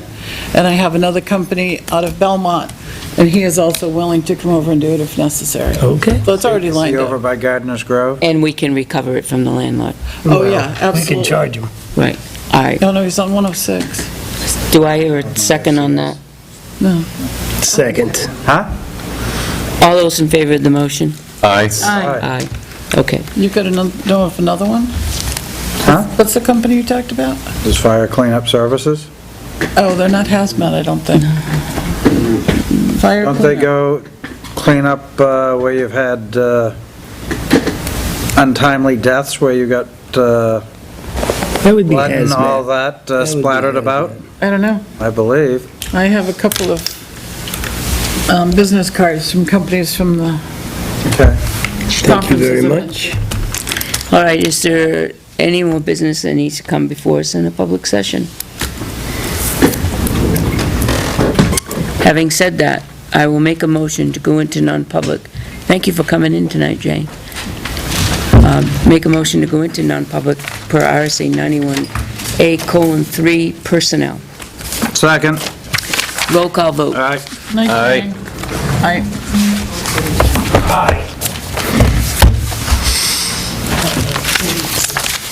Are you on vacation? Thursday. Thursday, we'll see you. Camera is red, the camera is on. Make a motion that we... 9:06, I make a motion to seal the minutes of the non-public session as it pertains to personnel permanently. Second. Roll call vote. Yes. Yes. Tim? Oh, God, come on. We're not done? This is about to be important. Well, You got 15 seconds. I think 15, I got this 40 pages or so, but... What What the? is it? It's the Sit down and recommendation suck on it the up. telephone system. Originally, I was gonna do this in non-public because of some of the issues with the PD, but I will do this in public and... Oh, I'm sorry. Did you want to go into... Hey, I'll just run over and shut off the I'm going with camera. Johnny. I'll make a motion to Goodbye, go John. into non-public. Do you want to go into non-public? Well, make a motion it's to do 2 the phone weeks. system as Tim wants. Second. Well, a good idea, and we really need it because the police department is junk. Well, And he's done a lot of studying, and it's really I have. good I bargain. have. And so there, okay. it's about All the, those in favor? page 4 on the... What is the recommendation? The recommendation is to go with PSC Communications. It is about a little over half the price of the other two solutions we looked at. We went through an extensive research. We talked to 5 different companies, 2 of which were hosted. I outlined the reasons why a hosted system wasn't appropriate for us. This document here, the larger document, if you go to page 4, it has a comparison of the systems. Which page 4? The larger, it's in the back. The larger, It's in the back. you're right there, that's it. Well, I had a 404, that's why I wanted to be sure. Okay, all right. Okay. So, of the 3 systems, all the demos were really very impressive, very good. But there are some major differences, and the one that we're recommending, you're going to pay the same amount of money for phones, pretty much the actual handsets with any provider. These are all Ethernet-based systems, so they'll use the new wiring that we have. So the 2 determinations are, what do you use for the system itself, the PBX, and what do you do for services? How are you actually connecting and making calls? So in this event, in the one that we've selected, it has 8 SIP lines and 2 copper lines.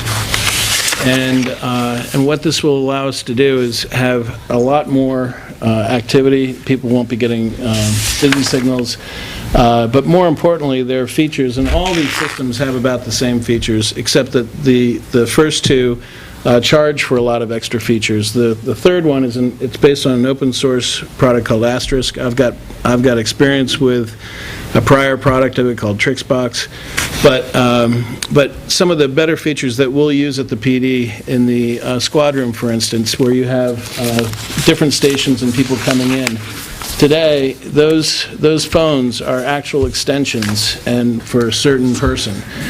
There's such a thing called a hot desk, where when you approach the phone, you can put in your extension and put in your PIN, and that phone then becomes your extension. So if someone's calling in for the day before, let's say you called a victim or you called to have somebody return a call, if they're calling in when you're working that next night, and you're sitting there, that phone will ring because that's your extension. Whereas today, it goes off into a Never Never Land voicemail box, and they don't always know it's there. They don't always have an opportunity to check it. So that's a very useful feature. It also has something called twinning, where they can have it ring not only their extension, but also ring their cell phone. There's voicemail to email. So when they get a voicemail, even if they're not working that time, and they're checking their email, it'll be there in their voicemail, in their email. There are numerous things like that which help with communications. There's conference bridges. There's the ability for the chief or someone to blast out messages. They record one message and they send it to the patrol group, and it goes out to all the patrol people. The ones that are working would get it. The ones that aren't would get a voicemail with that information, so they're able to share and communicate better. But in any case, and I go through an explanation of each of the systems in the overview and why we're needing it. We have some serious hardware issues. We've band-aided this thing. It's been running for 15 years, but it's really time. We're working around it more than we're working with it. So this solution, you can see the costs of the 3 different solutions on page 4. The most expensive is $13,200 with an annual fee of $575. The next one was $12,800 with an annual fee of $1,500. And the third one was $63.83 with an annual fee of $418. But that third one, it's just on the phones themselves. And I think as long as I had an extra phone, that we wouldn't even need to do that. It comes with a 1-year warranty. The other thing about this third system is that it comes with a hot backup. So if there's something that goes wrong with the system itself, there's an identical component that will run while this one is being repaired or goes out to repair. I put in my executive summary the references that I talked to. I talked to GI Plastics in Wolfboro. Page what? For the comparison? For the Your executive summary. Oh, sure, that's in the very front of this larger piece. And on the, you can see on the, I think it's the second or third page, these are the people I talked to. that are, and it's just a sampling, they have many others, but GI Plastics in Wolfboro, New Beginnings in Laconia, Newfound School District, and Allentown Police Department. And they all had very good things to say about the company, the service, the quality, the reliability, and in particular the cost. The fellow up in Wolfboro just couldn't talk enough about how much money they've saved and, what a great product it is. So, How do they provide the same service as regular companies for half price? because Sounds the- too good to be true. Because the component that it's built off of, Asterisk, is an open source solution. The Open others are- source, and that's others are proprietary. Okay. And plus, the other ones, when you want a conference price, you're going to pay for that feature to be turned on within those solutions, whereas Asterisk comes with a whole suite of things. Is it being open source, is it more open to hacking, No, security issues? no, it's very secure. It's a very secure system. I mean, anything can be hacked. Even an old phone system can be hacked. But no, it's a very, very secure system. And there are large companies that are behind this in the open source development that ensure that this is, it's installed in every Fortune 1000 company, Asterisk systems. So, in any event, the phones also are a little higher end than the other two solutions. They're totally soft configurable. In other words, there's no writing that you would write down on a little tab and put in there. It's all configurable through the administrative panel. So, there's just so many What's the features. phone you'll be getting with that? The 2170 Grand Stream, and that is, What page you on? I will do that in 1 second. It's going to be on page is it 19. 18 or 19? 19 of the bigger section. So the phone on the left is the 2170 without the sidecar, and then the sidecar would be for, say, dispatch and Lisa. Well, it's going to have a sidecar? Well, We've already got the boots, don't we, chief? so... That's a the- motorcycle the really- joke, sorry. The really important thing here, though, is because of the type of technology the other two systems use, they use like a fractional T1 line for the communications. So it's a dedicated line. So the quality of service is very high. But with SIP lines, you're sharing your voice over a data network, essentially. However, we're going to be on a dedicated data network for that, if you will. In other words, it's not actually going to be mixed in with our data. It's going to be on its own network. So the reliability should be good. The voice quality should be good. I'd personally like to see us on a Fairpoint symmetrical line, but the costs right now are just, too high, and I have those outlined on page 4. The way I'm projecting... Which page 4? The page 4... Big 4 or little 4? The big 4. Okay. So the way I'm projecting things, I've highlighted the two recommendations, one which is the TSE asterisk system, and then underneath the options for service, which is the MetroCast 55.5. There's no contract with it, and it comes with, certain of these things. We would also have 2 copper lines, so if the internet were down, there's failover to those, automatic failover. There's provision for fax. You can fax right out of the machine or receive to the machine, but it also goes into a mailbox so that, if a fax is ever lost, damaged, or whatever, the supervisors or whomever the chief would dedicate or authorize could go in and retrieve those. So with the MetroCast solution, we're looking at $322 a month. Currently, we're paying $326 a month. For the old equipment? For our old communications. We're basically paying an aggregator of Fairpoint services, but we pay for local and long distance. There's no cost to local and long distance with this. There's no cost for Canada, but we go international, we'd have to pay for international calls, but we don't make international calls, or at least we haven't been. So from that standpoint, we're looking really at a push in terms of what we're going to be paying on a monthly basis, but what we're getting in return is vastly greater ability to communicate. We're getting brand new equipment.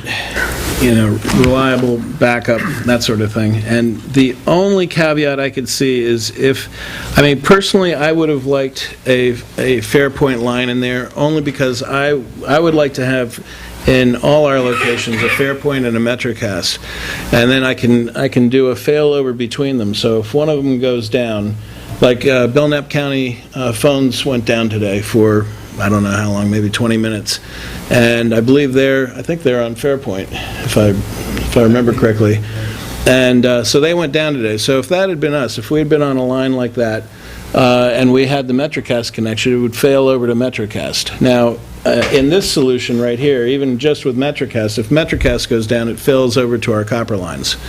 So, now there are only two, but what you'd be doing at that point is you'd be taking the call and getting them off as quickly as possible until it was back up. But I can tell you that we rarely experience downtime with MetroCast. We've had two in the last year that I can recall. I think the longest was about maybe 40 minutes or so. And that was unusual. Usually when it's down, it's about a 15-minute thing, at least in my experience. So I do have money to go up to the Fairpoint, but they also want a 3-year commitment, which I don't want to do. And Are you aware of the money that we just spent? And would negotiate away. I am. But but we truly are in danger of losing a phone system as it exists today. The other thing, that this system is large enough to handle also the town hall as extensions. We would just need to be on the same network. cable, right. Is there, if we were to switch over to fiber at some time in the future, will this equipment accommodate the higher speeds of Absolutely. fiber? Oh, absolutely. Okay. It lives on that, yeah. Yeah. So, I think you did an amazing job, and I don't want to dismiss all of the work that you've done, But- because my head hurts just looking at this paperwork, never mind putting it together and meeting with these companies and doing the demos and all of that. I trust your recommendation, I really do, and it's just amazing work, because my head does hurt just thinking about, well, I hope you read... I know this kind of work. I hope you read the summary, because... This is my backyard. I've spent a lot of late nights researching things. I've talked to a lot of people. You're a sick man. And I had as many people as I could go through the demos. So Lisa and Joyce were through some. It's amazing that you're still married after this. She's a very understanding And I did include the Bay Ring bill, so you could see, this particular one, this was 271 plus the 50 was this particular one. But sometimes it's been more based on our local and long-distance calling. We also have the capability of adding any of the other locations on. It's just a matter of internet connectivity. And I think once there's more fiber in town, once there's more along Route 3, these costs will come down. It used to, in fact, they've come down maybe about $110 since the last time I talked to Fairpoint, but it's still spreading the fiber. still too high. So what I would like to do, if not tonight, I would like to get the board's approval so that we can, I have this in the budget for 2015, and we can install this in, it'd probably be late January, but it'd be January. And I've talked to MetroCast, done everything we need to do to make sure that we can move forward with it. And I have a great confidence in the company and in the product itself. I repeat my previous motion. I think I missed your motion, Catherine. Just go with the recommendation of Tim. Tim's Second. recommendation. So, the motion is to accept your proposal recommendation that the agreement with TSC Communications not to exceed $6,500. I have one question. Should we put the not to exceed 6,500? Okay, Because you didn't add that, you just said go with his recommendation. Right. It's But not- I have But one that's what question. you Do recommended you here. have to increase the security because this is an internet connection? No, in fact, it comes with its own firewall, and it's going to be separate, totally separate from our data network over there. So we don't have to worry about interfering. There's nothing that can cross from one to the other. I already ensured that ahead of time, knowing that we were going this way. I should have known. So, and if the board would, we would be planning on going with that service as well, which is different from the hardware, components. It's your recommendation again. All of the documentation and supporting documentation is under the Selectmen's dashboard, under projects, under PD telephone system. All right. And if the board, if... Motion has been made and seconded. Call the question? Yes. All those in favor? Yes. Yes. And who will you designate to sign agreements or... I'd like to designate the chairman of the board to sign the agreements. The motion has been made and seconded. Is there any discussion? Yes. All those in favor? Aye. Yes. That's unanimous, Gail. Okay, wonderful. Thank If I have any questions of Josh Malloy, do I just go see Maria and ask her, since he's moving in next to her? Is that where he's moving? Motion to adjourn. Second? And we have to come out of non-public first? or- We're not in non-public, and that's a non-debatable motion. Yeah. No, I never turned off the camera. It was never voted. Good. Work anymore. Bye. Oh, I'm so excited. It really is a nice system. Where is it? Where do we sign? I'll, So you can add on, you could buy your own headsets and...